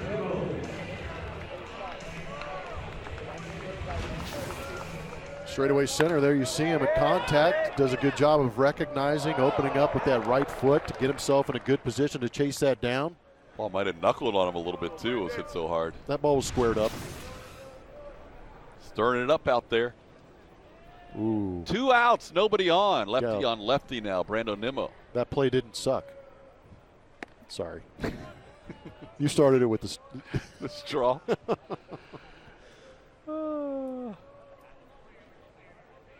I don't know about you, but our chemistry is pretty good. Yep. I'm enjoying it. I think it's been good from the start. I agree. Somebody else on the broadcast crew wasn't so sure. 1-0 count to Nimmo. Fouls it away, 1-1. It was bad enough that, all right, look, I want high expectations. I want the bar way up. And I love the fact that Julia is on us early for that. But the fact that she brought it up in front of the manager. Yeah, she did call us out in front of the big man. There was a big bus that rolled over us. I wasn't prepared for that. No, first game of the year. Yeah, I kind of pouted all the way back to the booth. But according to her, it wasn't bad by the end of the first broadcast. Yeah, there's still room for improvement. Yeah, she's still honest. How's today going, Julia? It's great. You guys are great. You know, I enjoy guilted her into working saying with it. you. We have a good time. But you're right. There's always room for improvement. Can't get complacent. No. We're never settling. Never settle. Oh, by the way, George Springer is all in on that. He's all in on never settle? Well, he was all in on earn it. Remember, he told everyone to earn it last year before every game. He is telling everyone we're never settling now before every game. I love it. Team spokesman. Good inning for Tony Sipp, striking it out. Justin Verlander arrived, and they rode that wave all the way through the World Series championship. 9-0 in his first 9 appearances as an Astro. A.J. Hinch would proudly raise the trophy as the Astros won their first title in their 56-year franchise history. And here we go into the bottom half of the 6th inning, and Carlos Correa will lead things off. Jacob Rame is the new pitcher, and he throws one up and in on Correa, and that's the last thing you want to see if you're anybody involved with the Astros organization. Rame was acquired from the Dodgers last year on August 20th in the Curtis Granderson trade. Rame throws hard, too. Just have him throw it over the plate. Please. Not near Carlos Correa. The ball hit on the ground. The new second baseman came in last inning. Garrett Cicchini makes the play for out number 1. That should be the last AB for Correa. He ends up with 3 at-bats, goes 1 for 3.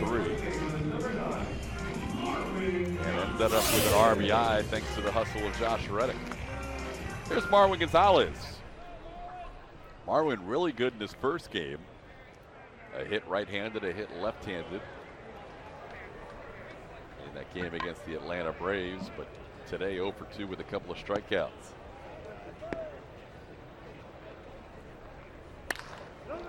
First pitch swinging. Marwin has himself his third hit of the spring. He's now 3 for 5.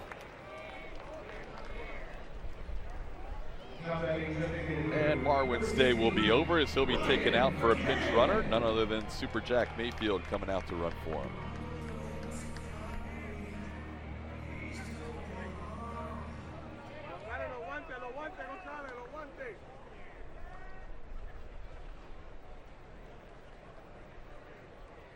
McCann DHing again today.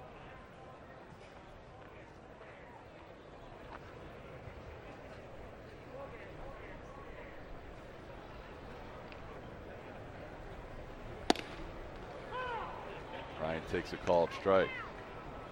We've seen Max Stassi get a couple of starts. Tim Fedorovich starting back-to-back games. Today he's starting in the road game against the Marlins after playing against the Cardinals yesterday. He saw Evan Gattis start a game behind the dish. And they'll pick their spots and give Brian McCann as much rest as he wants this spring. He said he'd get a lot of his work in on the backfields. Minor leaguers working back there. Other game with the Astros playing on the road, the split squad. Marlins lead Houston 4-0 in the game managed by Joe Espada, so he could be in some trouble if that score doesn't change. Now, there's a great deal more trash talking in spring. Anything is fuel. Yeah, it's a way to get through the 6 weeks. You got to definitely entertain yourself when you're in spring for that long. 1-1 the count.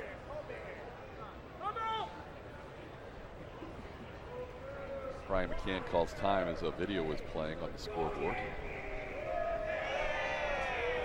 You talked about these guys working on backfields. It's kind of the luxury of spring training and having so many fields and so many players that you're able to go back out there and kind of slow things down a little bit and pick and choose what you want to work on or where you want to work on it at. Sometimes you don't want to do it on the main field. You want to maybe lead off every inning of a minor league game, or you want to go back there and work on certain things and take some time in between. But that's the luxury of having some of these veteran guys around, is that the managers do trust these guys to get their work done.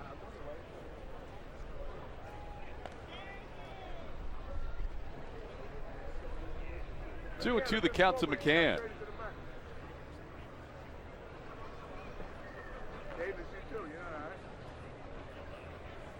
You know, the AB before, when McCann grounded out to what was the third baseman playing in that shortstop position, that's something we saw early on last year, is that McCann was really making an effort to go the other way, because we had talked about so many times when he was with New York, got kind of pull happy. But now with the shift being employed against him, he did a good job early on last season of going the other way, finding some hits.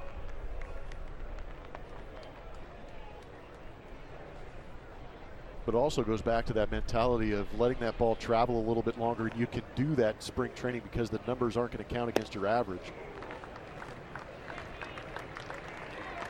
Strikeout there for Rain, getting McCann for the second out. And it's a great time to get your work in. And you can challenge yourself a little bit differently and really see how deep you can let that ball get, or what adjustments you can make in your swing to be able to do that. J.D. Davis hitting a home run his first time up. J.D. and Max Stassi both hitting home runs. They both have 2 on this young spring. J.D. takes a strike. J.D. Davis last year hitting home runs in back-to-back plate appearances.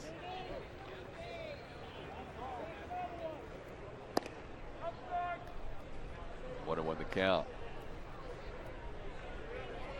For guys like J.D. Davis, just last year getting a chance to appear at the big league level, it took him a little while to get comfortable, and then once he hit that first home run, it seemed like it freed him up a little bit because his at-bats got better in his short stay at the big league level. I thought he was better after his first relief appearance. He was nasty. Did he show up into spring training and go, hey, there's a roster spot available? Remember, a couple of clean innings last year, pumping low 90s with the hammer. It was fun to watch. Former closer in college at Cal State Fullerton, and he showed he hasn't lost a step, even though he's been a hitter in his professional career. We do have an interesting story. We haven't seen him yet, but Anthony Gose. Yeah. A lefty. Rule 5 pick, who was an outfielder originally in the Blue Jays organization, now turned pitcher. Now he's trying to make his way as a pitcher, and the Rule 5 pick would have to stay on the Major League roster. And so it's a long shot for him, but we haven't yet to see him pitch in a game yet this spring. 2-2 the count to J.D. Davis. Rumor has it he throws 100 miles an hour. That'll help turn some heads. 95 on that fastball from Jacob Rame to get a strikeout. He strikes out McCann and Davis to end the inning. Still 5-4. Ballpark of the Palm Beaches. Welcome in Julia Morales to the broadcast booth. How are you, Julia? Hey, you're nice enough to let me back in here. Yeah, everybody having a good time down there on the field, especially when you score 4 runs early. How was it? It is loose down there. A lot of sunscreen applied today? Absolutely. Yeah. Always. It's very important. Thought we were going to get some rain during the game, so I was warned that I might have to go up to the booth anyway, but it turned out to be a very warm but beautiful day. Dugout, though, they're loose. They're having a great time. That's my favorite part of spring training is sitting down there because of the remarks and the things that are said from the dugout to the guys on the field. Those things, they joke around with each other. It's just a whole different level that they get to here in spring training than they do during the season. You always hear a Dallas Keuchel or even a Brent Strom, the pitching coach, joking with some of the guys. So I get to hear a lot of that. Some of it I can tweet, some of it I can't. But it is funny. I mean, they're just so loose. They're having a good time. Can you expound on the George Springer? So he goes to every guy in a dugout, never settling. We're never settling. To every guy. That's what he's saying now. We're never. And that was a lot of fun to watch him last year. He would tell guys, "We got to earn it, earn it." He would say before every game. So he is all in on the 2018 Astros campaign this year. He is part of the marketing team. It wouldn't surprise me. Into center field, that's a base hit for Patrick Mazeika in his first AB. Mike Hochschild is the new pitcher for the Astros. Starting rotation for the 2018 Astros. You have 3 guys that started on opening day last year. You have an all-star in Lance McCullers Jr., and you have a guy that finished out Game 7 of the World Series. That's not a bad quintet. These guys are going to say all the right things. They're very professional, but there has to be, they're all competing to pitch on opening day, right? Yeah, I would imagine. A little competition going on within themselves there.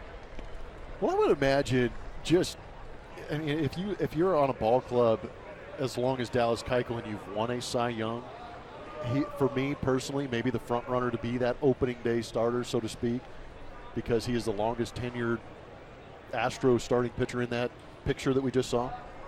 There's got to be, there's probably a lot more to the decision than we'll ever know. Yeah. But I think you even asked AJ, just feels like you've got 2 opening days being so close. They're in Texas, going to have a lot of Astros fans at that game, I would assume, in Arlington, and then coming home where the flag will be raised, the banner, the ring ceremony. That's another opening day, really. I mean, just thinking of the crowds and what it's going to feel like, it's going to be the same atmosphere. It will be the same atmosphere, and I also know that AJ and the Houston Astros are also very concerned about how to set up the rotation moving forward. That is a big deal to big league ball clubs. It is an honor to be starting on opening day, but it's also an honor to be in a rotation, and that guy right there wants to have that rotation set so that he can map out, maybe the first month of the season knowing who's going to match up against who. What are the days off going to do? Yeah, there's 4 extra days off this season. Yeah, with all the extra days off. Mike Hochschild, speaking of the Rangers, pitched for Texas last year, but back with the Astros. Did not survive as a Rule 5 pick for Texas after 4 outings with the Rangers last season. Well, there's a lot of teams where you're good breaking ball right there, getting a strikeout of Tomas Nido. Tomas Nido goes down on a breaking ball for out number 1. A lot of teams where you look at the 4th or 5th starter and say, wow, we might have a chance to put up a few runs today, but I don't even know who you qualify as the 5th starter in this Astros rotation. And you don't feel comfortable, whoever that is. No. Yeah, there's going to be a lot of itises that come up, and they're going to be starting with McCullers, or they're going to be starting with, Cole-itis. Like the Ryan fever for Nolan Ryan? Yeah, exactly. There you go, yeah. Matt Den Decker takes a pitch inside for a ball, 1-0. Yeah, you go 1 for 4. I mean, you had an electric day against this rotation. We're going to see that whole starting 5 on our broadcast here coming up. Wednesday, it's going to be Lance McCullers Jr. who gets the start. On Thursday, it'll be Charlie Morton. Tomorrow's a non-television game. Brad Peacock will start that game. Friday, we'll see our first look at Garrett Cole on AT&T Sportsnet. Saturday will be Justin Verlander's second start, and he looked amazing today. 28 pitches, 20 strikes, 2 perfect innings with 4 strikeouts. And then Sunday we'll see the combination, the Monday, a week from today, we'll see the combination of Dallas Keuchel against the Marlins, followed up by Lance McCullers Jr. We'll see them all. What's great, too, is tomorrow we have the day off, but I'm going to go call the game on radio with Sparky. But Brad Peacock is going to start that game tomorrow in St. Lucie against these New York Mets. So it gives you an idea. And, I mean, that's always the question, too. How do you handle the Colin McHughs and the Brad Peacocks? You still got to stretch those guys out. Because until you break camp with the 5 healthy starters, you don't know who it could be in there. And those guys are more than above average fill-ins if that's how it's going to work out. But how about even if you knock out a Lance McCullers or a Garrett Cole or one of these guys in the 3rd inning, all of a sudden you back him up with 3 more innings of Brad Peacock or Colin McHugh? My goodness.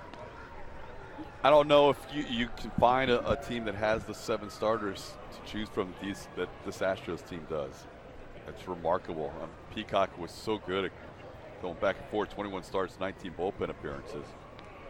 They do say good problem to have a lot of the times. And when you look back at last year, it was a great season. It was magical, and it ended perfectly for these guys. However, there was some really tough times during the year when that entire starting rotation ended up on the disabled list at one time.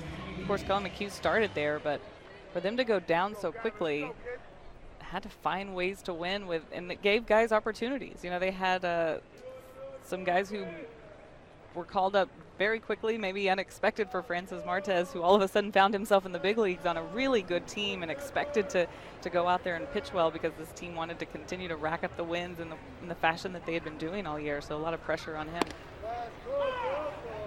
That starting rotation in AAA for the Fresno Grizzlies is going to be pretty good. Oh, yeah. When you start thinking, I mean, we just saw Rogelio Armenteros the other day. Yeah. Impressed by him. Gavin Cicchini is the hitter with 2 outs and a runner on first base. Martes pitched today in that split squad game. 1 inning and a third, allowed 3 runs, but only one of those runs was earned because he made his own error. Again, that's going to hurt Joe Espada in his battle against A.J. Hinch, as A.J. said that's one of the categories they were counting. Hochschild has struck out a couple, one on a split finger changeup.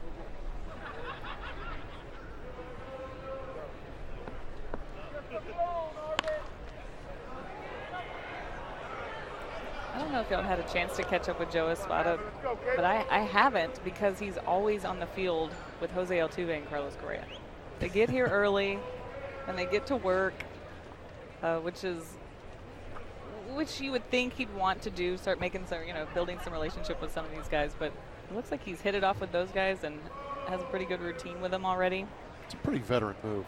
If you're going to be a new coach on a team, who are you going to go hang out with? You're going to go hang out with the reigning MVP, the potential MVP. You're going to go, hey, I'm going to go work with these guys. But, I mean, okay, build your relationship with these guys, get to know them a little bit better. But he's also really working on some things. I mean, mechanics, and these are 2 of the greatest in the game right now. And going out there and finding ways to get them better. It's a credit to Joe, and it's also a credit to Carlos Correa and Jose Altuve, I believe, too, to be willing enough to take information from somebody else. There's credibility, I think, with Joe Espada coming over. AJ talked about how he has worked his way through the coaching ranks, coached third base for the New York Yankees, a lot of pressure. But you come in with that built-in respect, it helps you garner or helps you develop those relationships. But you want these guys to want to go out there and get better, and that's a lot of the attitude of these young Astros. In the third, good pick by the new catcher Garrett Stubbs. All the starters are out of the game now. All of those things very good for some of these younger guys to see. First year big league camp, watching how they work. I like that, we always ask them, what are you learning? What are you seeing? Who's making an impact on you? And I'm just watching what Jose Altuve does. I want to see what time he gets here and how much time he puts in the cage, what he works on when he gets in the cage.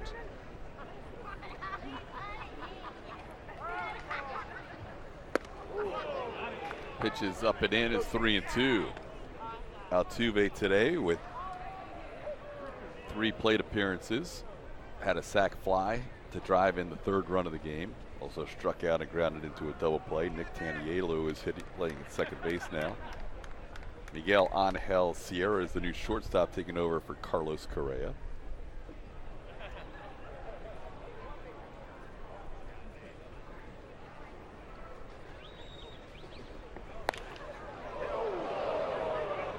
That almost got Glenn Sherlock, the third base coach for the Mets. He had a I didn't know he could still move like that. Get that heart rate up. Counts full. 7th inning baseball. Astros leading 5-4. We talk a lot about how guys show up early. The Dallas Keuchels, Jose Altuve, Carlos Correa, they get their early work in before these games. And they do get taken out after maybe 2 ABs, 5 innings of playing, but they don't just go in, shower, and go home. They'll go out on a backfield, maybe take some more ground balls. They'll definitely go in the cage and take some more swings and hit the gym. That ball's hit well by Cecchini, and that is gone into the Astros bullpen. 2-run home run by Gavin Cecchini. And the Mets now lead for the first time today at 6-5.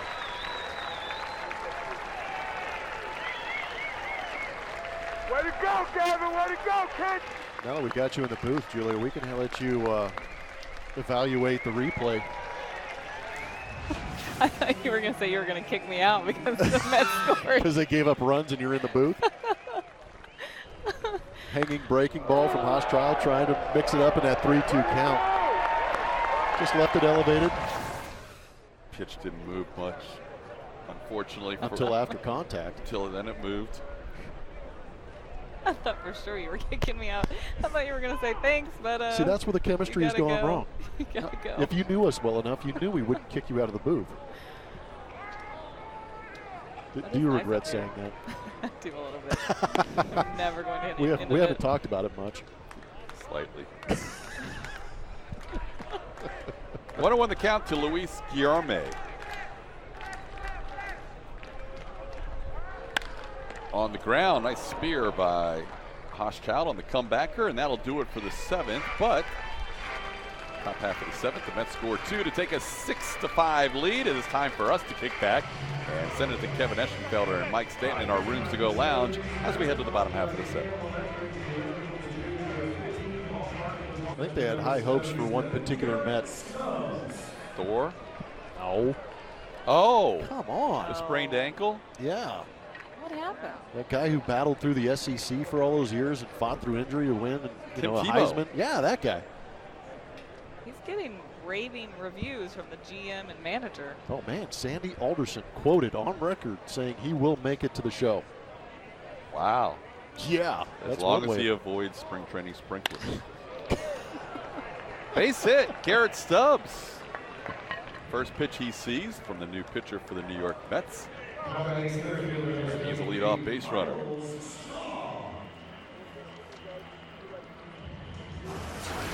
Tyler Bachelor on for the New York Mets. You got to be aggressive as a young hitter here in spring training. You don't want to mess around and start getting to some of the secondary pitches. If you get a first pitch fastball, ambush that thing. Miles Straw has played the whole game as he bats here.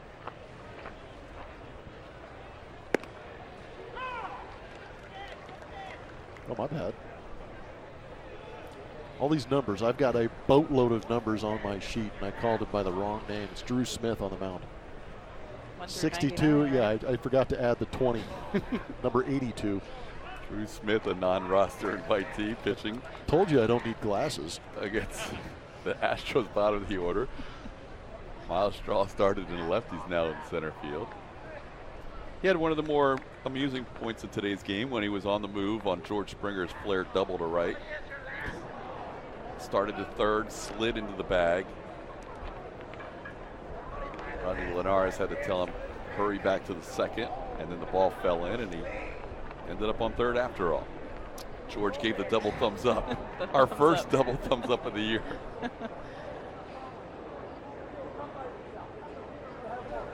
Who was that, Ruben Rivera?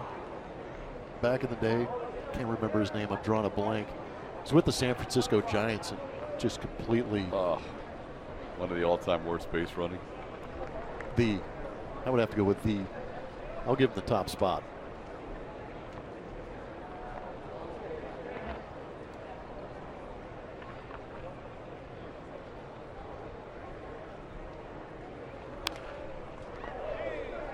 So, Julie, at what point do you start thinking about your post-game interview?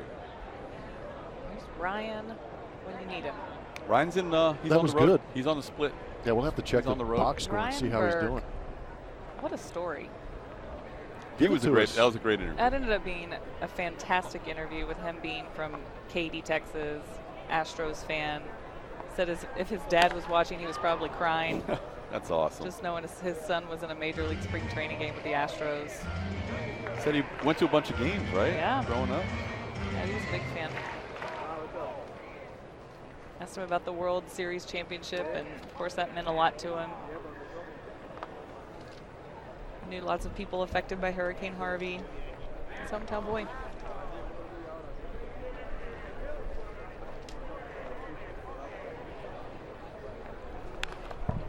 Miles Straw battling down in the count 0-2. Straw, a kid out of Bradenton, Florida, 23 years old. First time he's been at big league camp in spring training. That's always exciting. Ryan Burke had been told about 12 hours before first pitch that he was going to be on the major league side. I love the one answer where he said he'd just seen live pitching for the first time the day before. Literally falls out of bed, gets hits. Yeah. It's a good sign. Kyle Tucker, his first live BP experience on the major league side was facing Justin Verlander. Wow. Really? Said he went and looked at the the workout is posted every morning. Got to find your name, see where you are. Yeah, you face him and early in camp. He'll know exactly where you are. He said he just kind of laughed to himself. All right, here we go. How'd it go? I was going to say, if Verlander looked anything like he did today. Oh, that was fun to watch today. Justin Verlander, if you're just joining us, 2 innings, 28 pitches, 20 strikes. Retired all 6 batters he faced, including 4 strikeouts. Straw tried to hold up. He could not. He goes around on the appeal. That's a strikeout. Tucker had to watch the Astros in the playoffs from Arizona Fall League. Said that he had it on in his condo or had it on in the clubhouse watching. Well, Blummer, you started to break down that swing last AB, so we'll take a look at it once again. We will all look at it now that we're all here. Yeah, it's just fun to watch these young kids. He's a born natural hitter. I love the no batting gloves. I do too.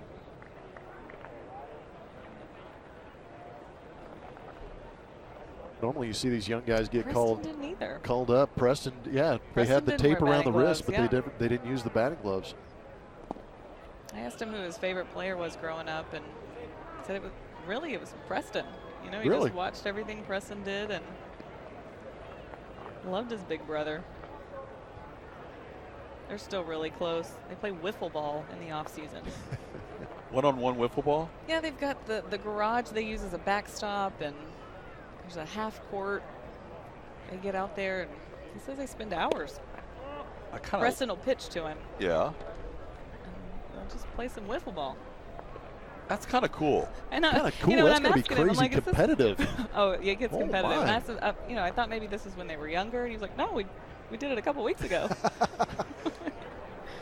Sitting on the couch. Preston's like, let's go play some wiffle ball. That ball into left center field and carrying well all the way to the wall and gone. Kyle Tucker for the second straight day hits a home run. This one opposite field, and the Astros regain the lead 7-6. Teddy with a 2-run shot. Teddy Blast. We talked earlier in the game, we showed the flags. It's not blowing nearly what it normally does here at the 15 ballpark. And he just went oppo taco. A lot stronger than I think the swing kind of dictated. I thought the ball was hit well, but I didn't think it had the trajectory and the strength to get out of here. But obviously we will have to learn this young man's strength. Wow. That ball kept carrying. It did not want to come down, that is for sure. Alejandro Garcia, the batter. One of the things he came in working on was plate discipline and wanted to wait out and get a good pitch to hit for power. That's what he said coming in this year. Ball into left center field after hitting one through the wind and right. Great play defensively at third base to retire Alejandro Garcia. David Thompson making a diving Watch stop. the hands and watch that front elbow. We talked about that arm bar, but watch, he gets inside this baseball. Recognition, foot down, but he pulls that front shoulder and that front elbow in early and muscles that thing out the other way. That was a beautiful looking swing. That was because normally on a pitch outside, you kind of stay with that stiff bottom arm to go the other way, but he brought his hands in, let the ball travel and get a little bit deeper, caught it deep, and then rifled it out. That was nice. It was a good look by the guys in the truck. Sorry. We're going to have a lot of fun breaking down that swing over the years. Yes. That's a pretty swing for a 21-year-old. It's still really rare to see that low finish on a swing, too, because usually you anticipate a home run kind of finishing with that high uppercut finish to it. And he really finishes at that low, almost below the shoulder. And what's that do? It's just the way it's just different. He swings. Yeah, it's just the way he swings. I think we might have an idea for a post-game guest. I know. I'm thinking the same. Great swing with some confidence too. Oh. He's another thing he said. One of the reasons he is working on his plate discipline is because he feels like he can hit any pitch that any pitcher throws at him. Nick Tanielu batting. Sometimes that can be a bad thing, right, Wilmer? And he's learning that. It's just the confidence that he's had. He's always had some success, and so to get at this level as he works his way up, he's got to just find. I just find that interesting because if I was as a young minor leaguer coming into a big league camp, I was like, I'm swinging at everything. I'm going to try and hit it as hard as I possibly can because I want to leave an impression. Whereas he's a little more of the mentality, I've got the tools, they know I've got the tools, but I have a weakness in the sense that maybe I chase some pitches, so I'm going to come into spring training and I'm going to zero in on the strike zone and maybe be a little more selective, and it's gotten him some good pitches to hit. Mentioned he's a confident kid, which he should be. I mean, he puts up ridiculous numbers, but what do you notice with his personality? You knew Preston. Are they similar, different? They're different, yeah. Preston's a little more outgoing, and he reminded me a lot of Jake Marinsnik. The guys picked on him. They had some fun with Preston, and he was loved in the clubhouse. Obviously, just a friend to everyone. But Kyle's come in a little more reserved. Said he's not the guy to ask a bunch of questions, but just kind of watches and learns. That's his style. Well, his style's working. Well, when that style's compared to Ted Williams, you're going to do big things. And so far in this game, extremely good defense by the Houston Astros, leading their way to the World Series championship. And that last play by Bregman was as much a mental play as a physical play, knowing how much time he had and feeling confident that he could get the runner at home plate. It's amazing, these conversations. You play 162 games, but there's actually one play that Alex Bregman and A.J. Hinch could look back to and say, hey, if this happens again, I'm going to do it differently. Kyle Tucker, long run, and it looked like a collision was about to happen with Tanielu and Tucker. And it falls in for a Luke double. Mike Hochschild out there in the 8th innings. Wouldn't you know it, we show a defensive package and this happens. But it's a tough play. We know the wind's blowing in. Again, the elements take advantage here in Florida and Arizona with the day game sunlight. a couple of guys that maybe haven't played together all that much, trying to figure out. You want to avoid injury, so unfortunately Hochschild has to wear that leadoff bloop double.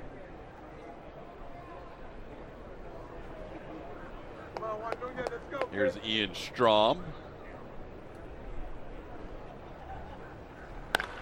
Ground ball towards third. Jack Mayfield checks the runner at second and makes the play for out number 1. Super Jack. Sorry. I just call him Jack. Yep. He's not just Jack. Super Jack. By the way, we're looking to see if our new spring training hero is getting in that game against the Marlins. He's not in there yet. I do keep checking that. Do you? Yes. Speaking of, that's the secret weapon for Joe Espada over there. Speaking of Ryan Burke, who had 3 hits in our last telecast. The 3 hits so far for the Astros in that game against the Marlins have been by Derek Fisher, Evan Gaddis, and Randy Cesar. The Astros are down 4-0 in that other game. At least that was the latest update. I might not have refreshed it. I know. On that regular season updating mode on these. Hochschild's thrown a lot of pitches, 32. There is bullpen action. Let's go.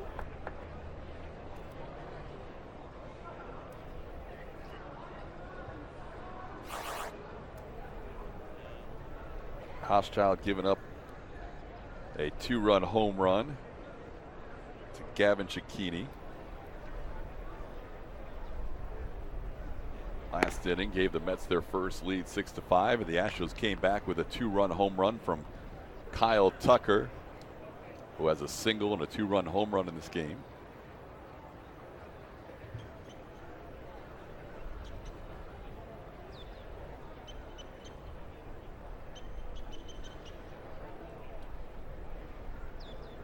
David Thompson on second. He's on the move, and the throw by Stubbs is on the bag and safe, says CB Bucknor. Mayfield tried to come over and apply the tag, but a stolen base for Thompson. Jeremy, you got that duck there. Let's go. Bring him in. No replay here in spring on the field, but we're going to take a second look at it. Good throw. Mayfield a little bit late covering that bag. Kind of got out of position with that throw behind him. Might have been a good call by CB. Infield comes in now with a 3-1 count. Swing and a miss by Vasquez. The count's full. You said earlier that's a split finger from Hochschild. He's got 2 changeups. Yeah, that's pretty nasty with the depth and moving away from the hitter. He's got a splitter, which he feels like is his best pitch. He actually calls it a fork ball. And then he's got the more conventional changeup where you choke it back in your grip. Inside ball 4. So Hochschild's pitch count at 37. That'll be the end of his day. A.J. Hinch comes out to bring in a new pitcher. Pitching change, top half of the 8th inning. Astros leading 7-6. Houston is the right-hander Brendan McCurry. Takes over for Mike Hochschild. Hochschild goes an inning and a third. McCurry, we've seen him earlier this spring. 26-year-old righty. Oklahoma State. Last year spent the year at Fresno where he won 4 and saved 6.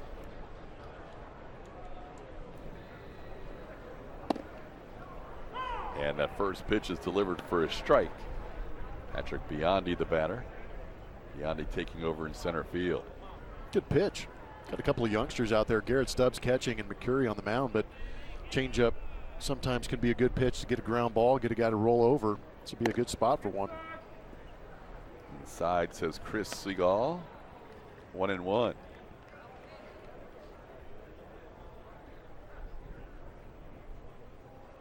Well, for the most part, the pitching has been ahead of the hitting in these spring training games until today. 13 runs combined so far, and the Mets threatening here with first and third and 1 out.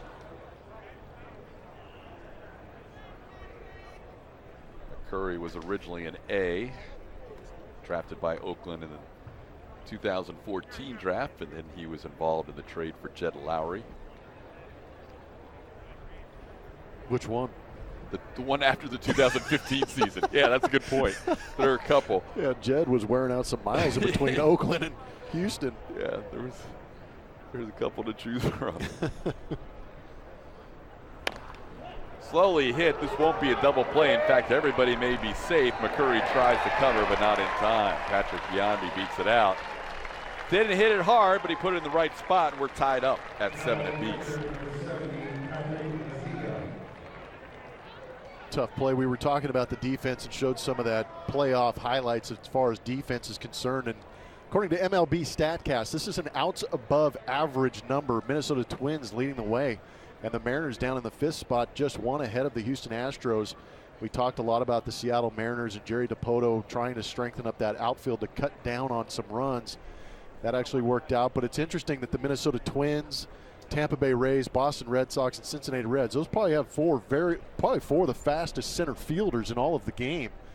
Buxton, Kiermaier, you've got Billy Hamilton out in Cincinnati. So that goes to that outs above average because those guys are able to chase down maybe a little bit more than some of the other teams. Yeah, Buxton by himself will give you yeah, a big plus in the defensive runs category. He is the elite defender amongst outfielders in terms of the StatCast numbers. Andrelton Simmons, the same amongst infielders. Well, the Astros right there in the top 6 in that category. Patrick Mazeika, the batter, with a 2-0 count. 7 runs and 9 hits for both sides. There's that changeup you talked about. Had Mazeika in front. He's got good arm action on it. Kind of a quick delivery to home plate. But when you can have that same arm speed on both the fastball and the changeup, yet you're able to pull the string on that changeup and take some velocity off it. So a lot of times the hitter will react to the arm speed and then pick up on the pitch later. Now it's 3-1. It's interesting to see those outs above average because we know, having watched George Springer for a number of games over the course of a season, we think he's very good. But in comparison to some of those other guys, those guys are that much better and quicker out there in center field, which is interesting to me.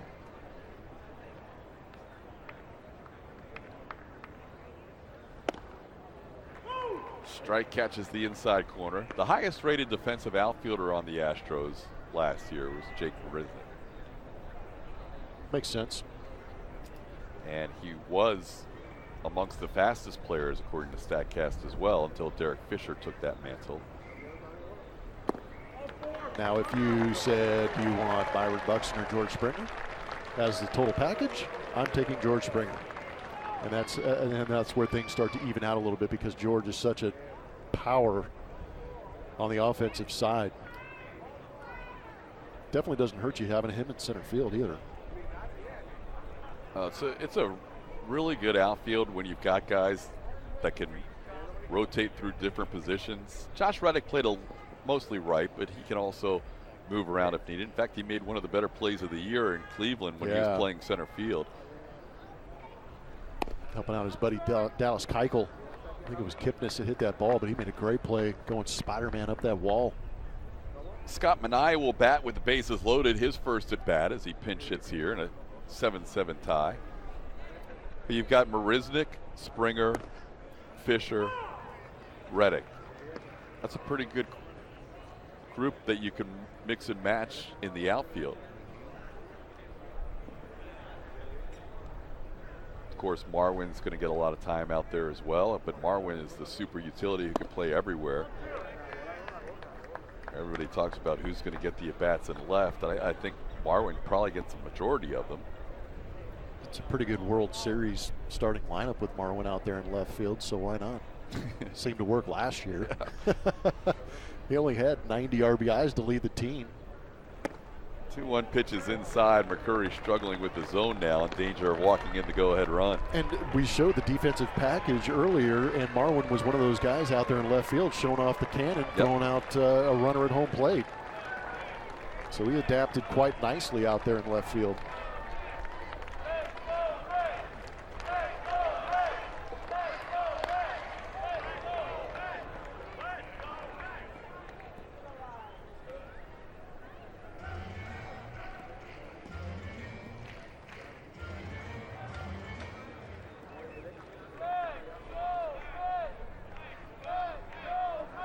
Vasquez on third, Biondi on second, Mazika on first. Bases loaded with Mets. One out in the eighth. Let's go, Mets! Let's go, Mets! Let's go, Mets! Fair ball!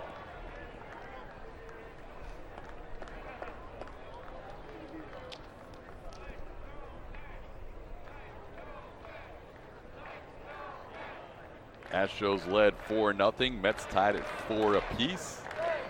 Astros took a 5-4 lead. Mets answered, take a 6-5 lead. Line drive caught by Mayfield. Race to the bag out at second base. Double play. Super Jack. To end the eighth. Super Jack Mayfield with an unassisted double play with the bases loaded keeps the game tied at 7. These guys need to have more fun. Anibal Sierra will lead things off.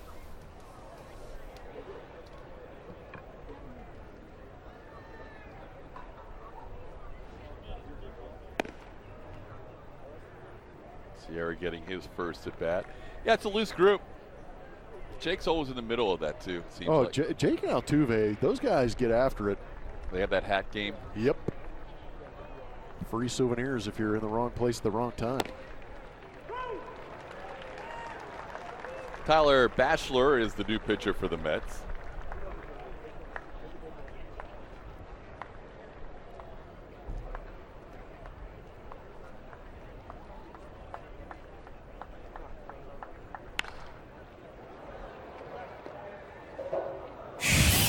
Batchelor is 24 years old. Just a couple of seasons with Tommy John surgery. Came back last year strong. He spent time at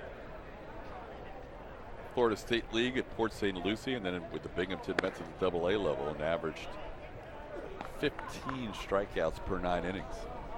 Well, it seems like these guys go and have that Tommy John surgery and they come back throwing harder. Last 3 pitches were 97, 95, and 96. Sierra stays alive. Anibal Sierra, Jack Mayfield, and somebody to hit for Brian McCann in the DH spot. Looks like could be Chucky Robinson grabbing a bat. Ooh, tough breaking ball. That was nasty for a called third strike.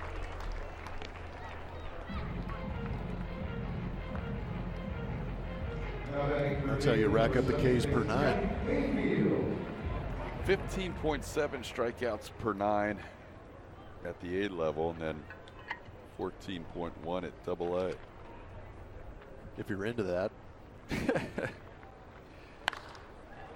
Jack Mayfield, who had an unassisted double play to end the top half of the 8th inning, pops one up to the right side. Gavin Cicchini, who hit the 2-run home run earlier, makes the play for out number 2. Now this is Yordan Alvarez who's grabbed the bat. Yordan will pinch hit in the DH slot for Brian McCann. That's who we want to see. Big kid. Heard a lot of things about him. Now we actually get to see him in person. He was on that list of top 5 prospects for the Astros.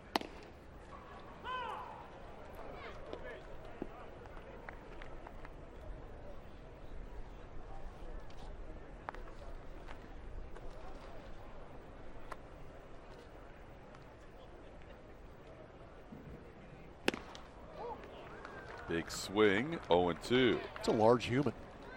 As the rest of the top prospects as ranked by MLB.com. Just a kid.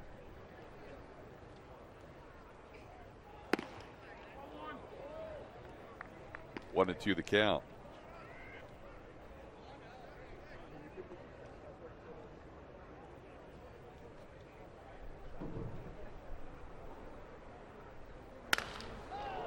And there is an opposite field base hit. Yordan Alvarez, the 20-year-old out of Cuba, with a base hit the other way. Take that ball. Hits his hits. Not crushed, but still in a 2-strike count. Puts the ball in play, and good things happen. J.D. Davis, like Miles Straw, has played the whole game. He'll get another at-bat here. J.D. already has a home run in this one. 1 for 3 with that home run in the third.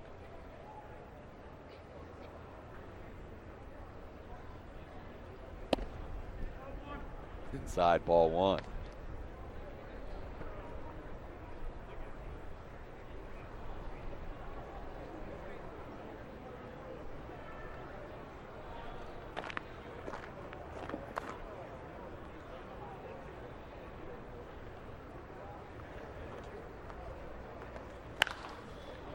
Both teams have a 4-run inning to start the scoring. They each have a 1-run inning, and they have a 2-run inning.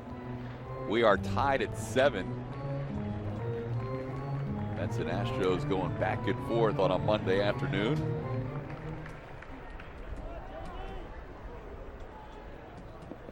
Keith Callaway, the new pitching coach, or excuse me, the new manager, the former pitching coach of the Indians.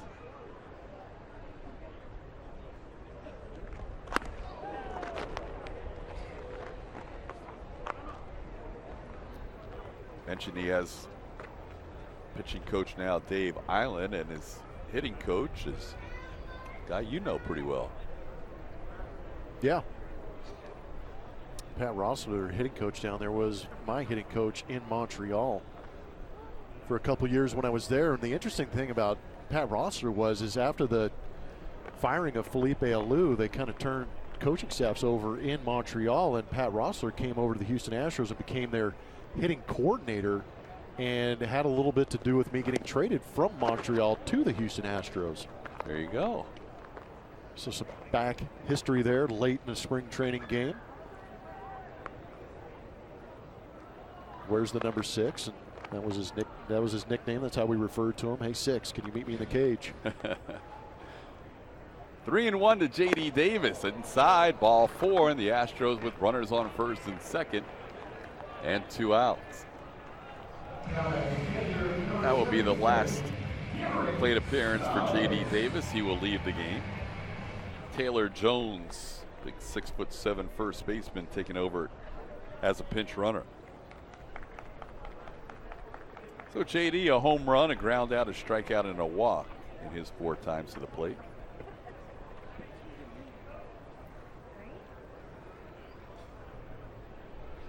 Here's Garrett Stubbs. Stubbs singled on 1 pitch his last time up, and he rips one into right field. Alvarez around third, trying to score the go-ahead run. He will, as the Astros take an 8-7 lead on the RBI base hit by Garrett Stubbs. He's trying to steal some Ryan's thunder. Stubbs has seen 2 pitches and has 2 hits. A couple of rockets, big one right here. Yes, it's spring training, but still, this is a big ball game for some of these kids that come in late in the game, and Garrett Stubbs is sitting on the heater, gets it, and ropes it into right field. Get a chance to see Yordan Alvarez truck around the field a little bit.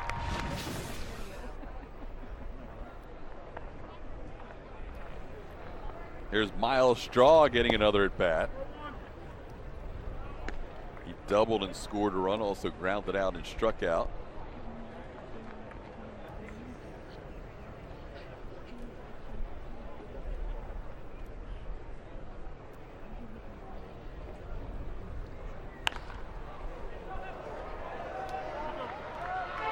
Tyler Bachelor got the first 2 outs in this inning and then was a strike away from getting out of the inning. Missed on a couple of close 2-strike pitches, and now he's seen himself give up base hit, walk, and an RBI hit by Stubbs.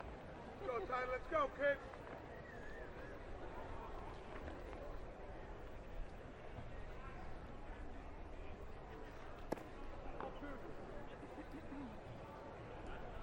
Mentioned his last time up, this is Straw's first Major League spring training, and he has played 272 games in the minors and has a .308 batting average and 81 steals. We saw some of that speed on display when he ran the bases earlier.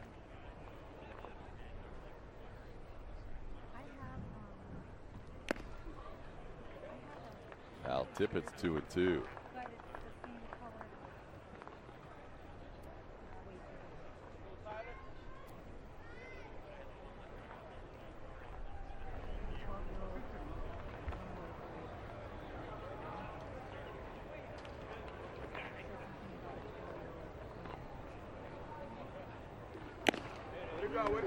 And that'll do it for the Astros in the bottom half of the 8th, but they take the lead once again. And the Astros have had to score yet again in the 8th inning to take an 8-7 lead.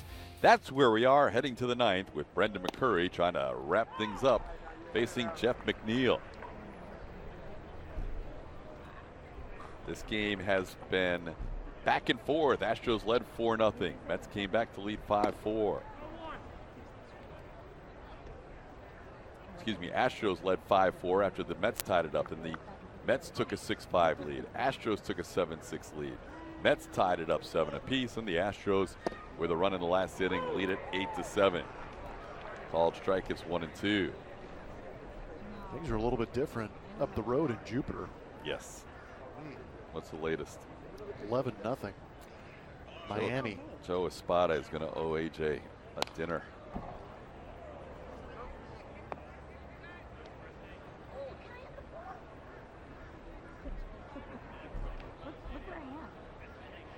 Well, the Mets have kept battling back all day long.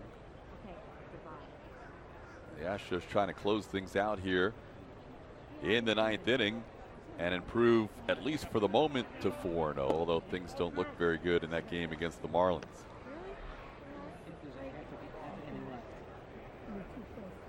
Do you get a full loss for a split squad loss? Or do you get like a half point taken off in the Smythe division? I think it goes down to the full loss.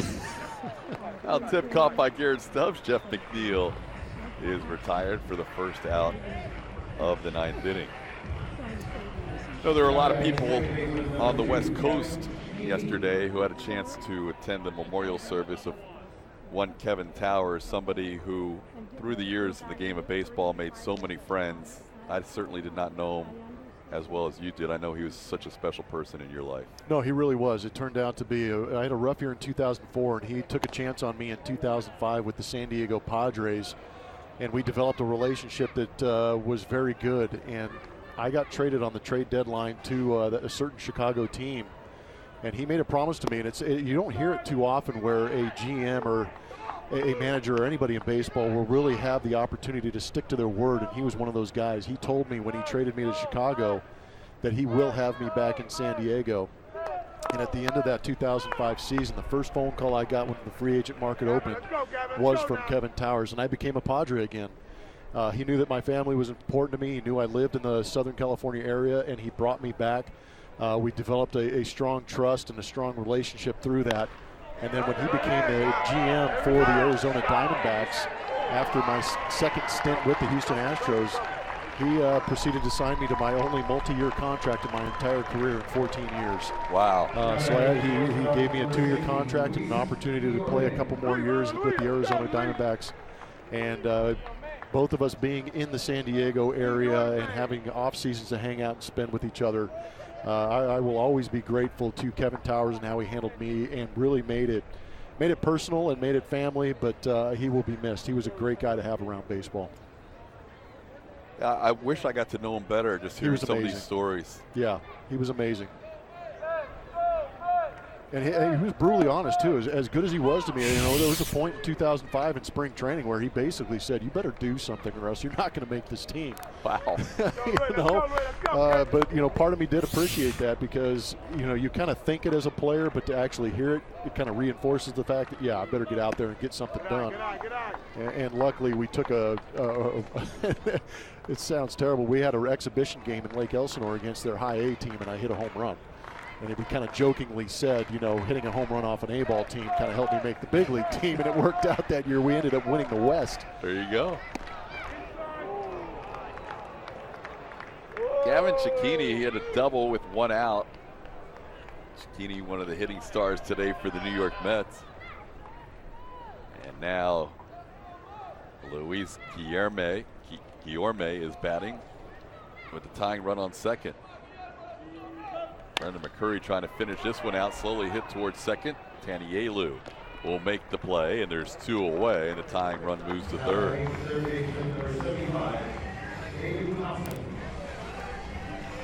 Two outs. Cecchini in third. David Thompson, who made an outstanding defensive play earlier in this game, will hit here as the final chance for the Mets. Alex Cintron and Ronnie Linares still working the infield, making sure they tell guys where to position themselves for David Thompson. Thompson's had a nice game, the good defensive play, a double and a stolen base. And that ball is a side armor breaking ball that hits Thompson. Thompson wanted to try and drive in the tying run. He was frustrated he got hit there.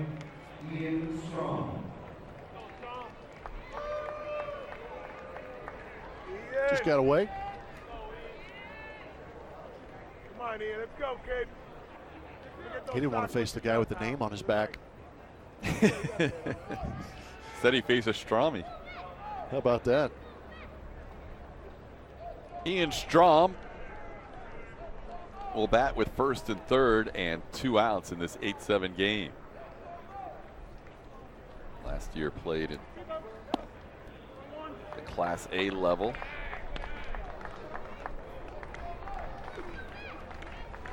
Played for Columbia in the Sally League and played for St. Lucie in the Florida State League, did Ian Strom.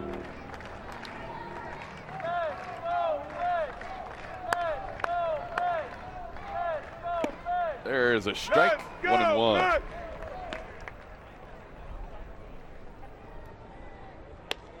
Strom, an outfielder, spent his time rotating between center, left, and right last year. There's a pickoff attempt and nearly had a pickoff for the final out of the game. Guy at first is the go-ahead run, and almost got picked off.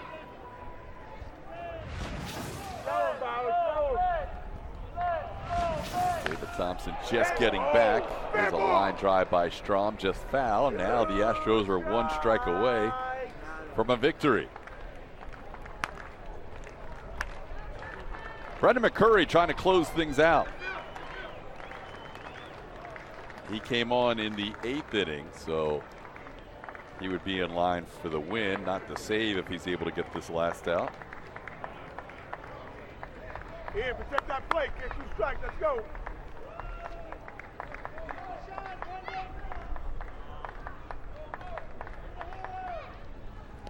And that hits Ian Strom. Strom down to the count 1-2. Didn't try and get out of the way of that pitch. You don't blame him. Now the bases are loaded. No way, are you kidding me? You got 2 strikes on you and you get hit by the pitch? That's a gift.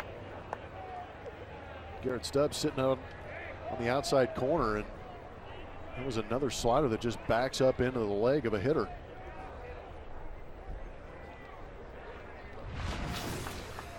So Jeremy Vasquez will bat with the bases loaded and 2 outs in a 1-run game. Top half of the 9th inning. McCurry misses wide, 1-0.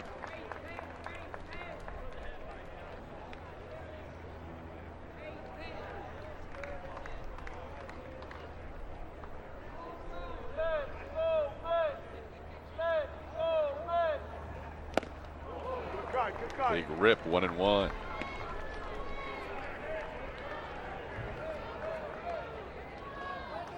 There's an update. Ryan Burke is now playing second base for Tyler White up in Jupiter.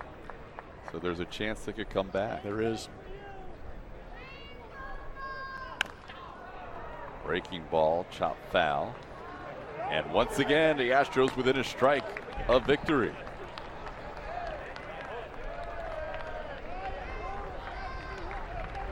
Kind of take the hit by pitch out of the question, not having a right-handed hitter in there. Don't say that.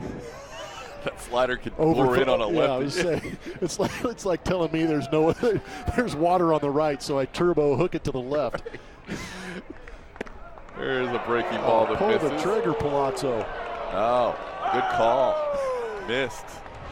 Can't expand the zone late in the game. Hey, Jeremy, It was close. 2-2 the count. Let it Bases filled with Mets. 8-7 Astros. Top of the ninth at a 2-2 count. Swing and a miss. And the Astros remain perfect on the 2018 spring. They are now 4-0 on the season. McCurry works into trouble and works out of trouble as he becomes the winning pitcher in this 8-7 game. The Astros with 8 runs, 11 hits. Kyle Tucker, Max Stassi, and J.D. Davis hitting home runs. So we got some offense later on. Early in the contest, it was all starting pitching. Noah Syndergaard matching up against Justin Verlander. Thor was hitting 101 on the radar gun. Apparently 7 pitches, 100 miles per hour or faster. That was fun. Mets fall 8-7 to the Astros. Next up,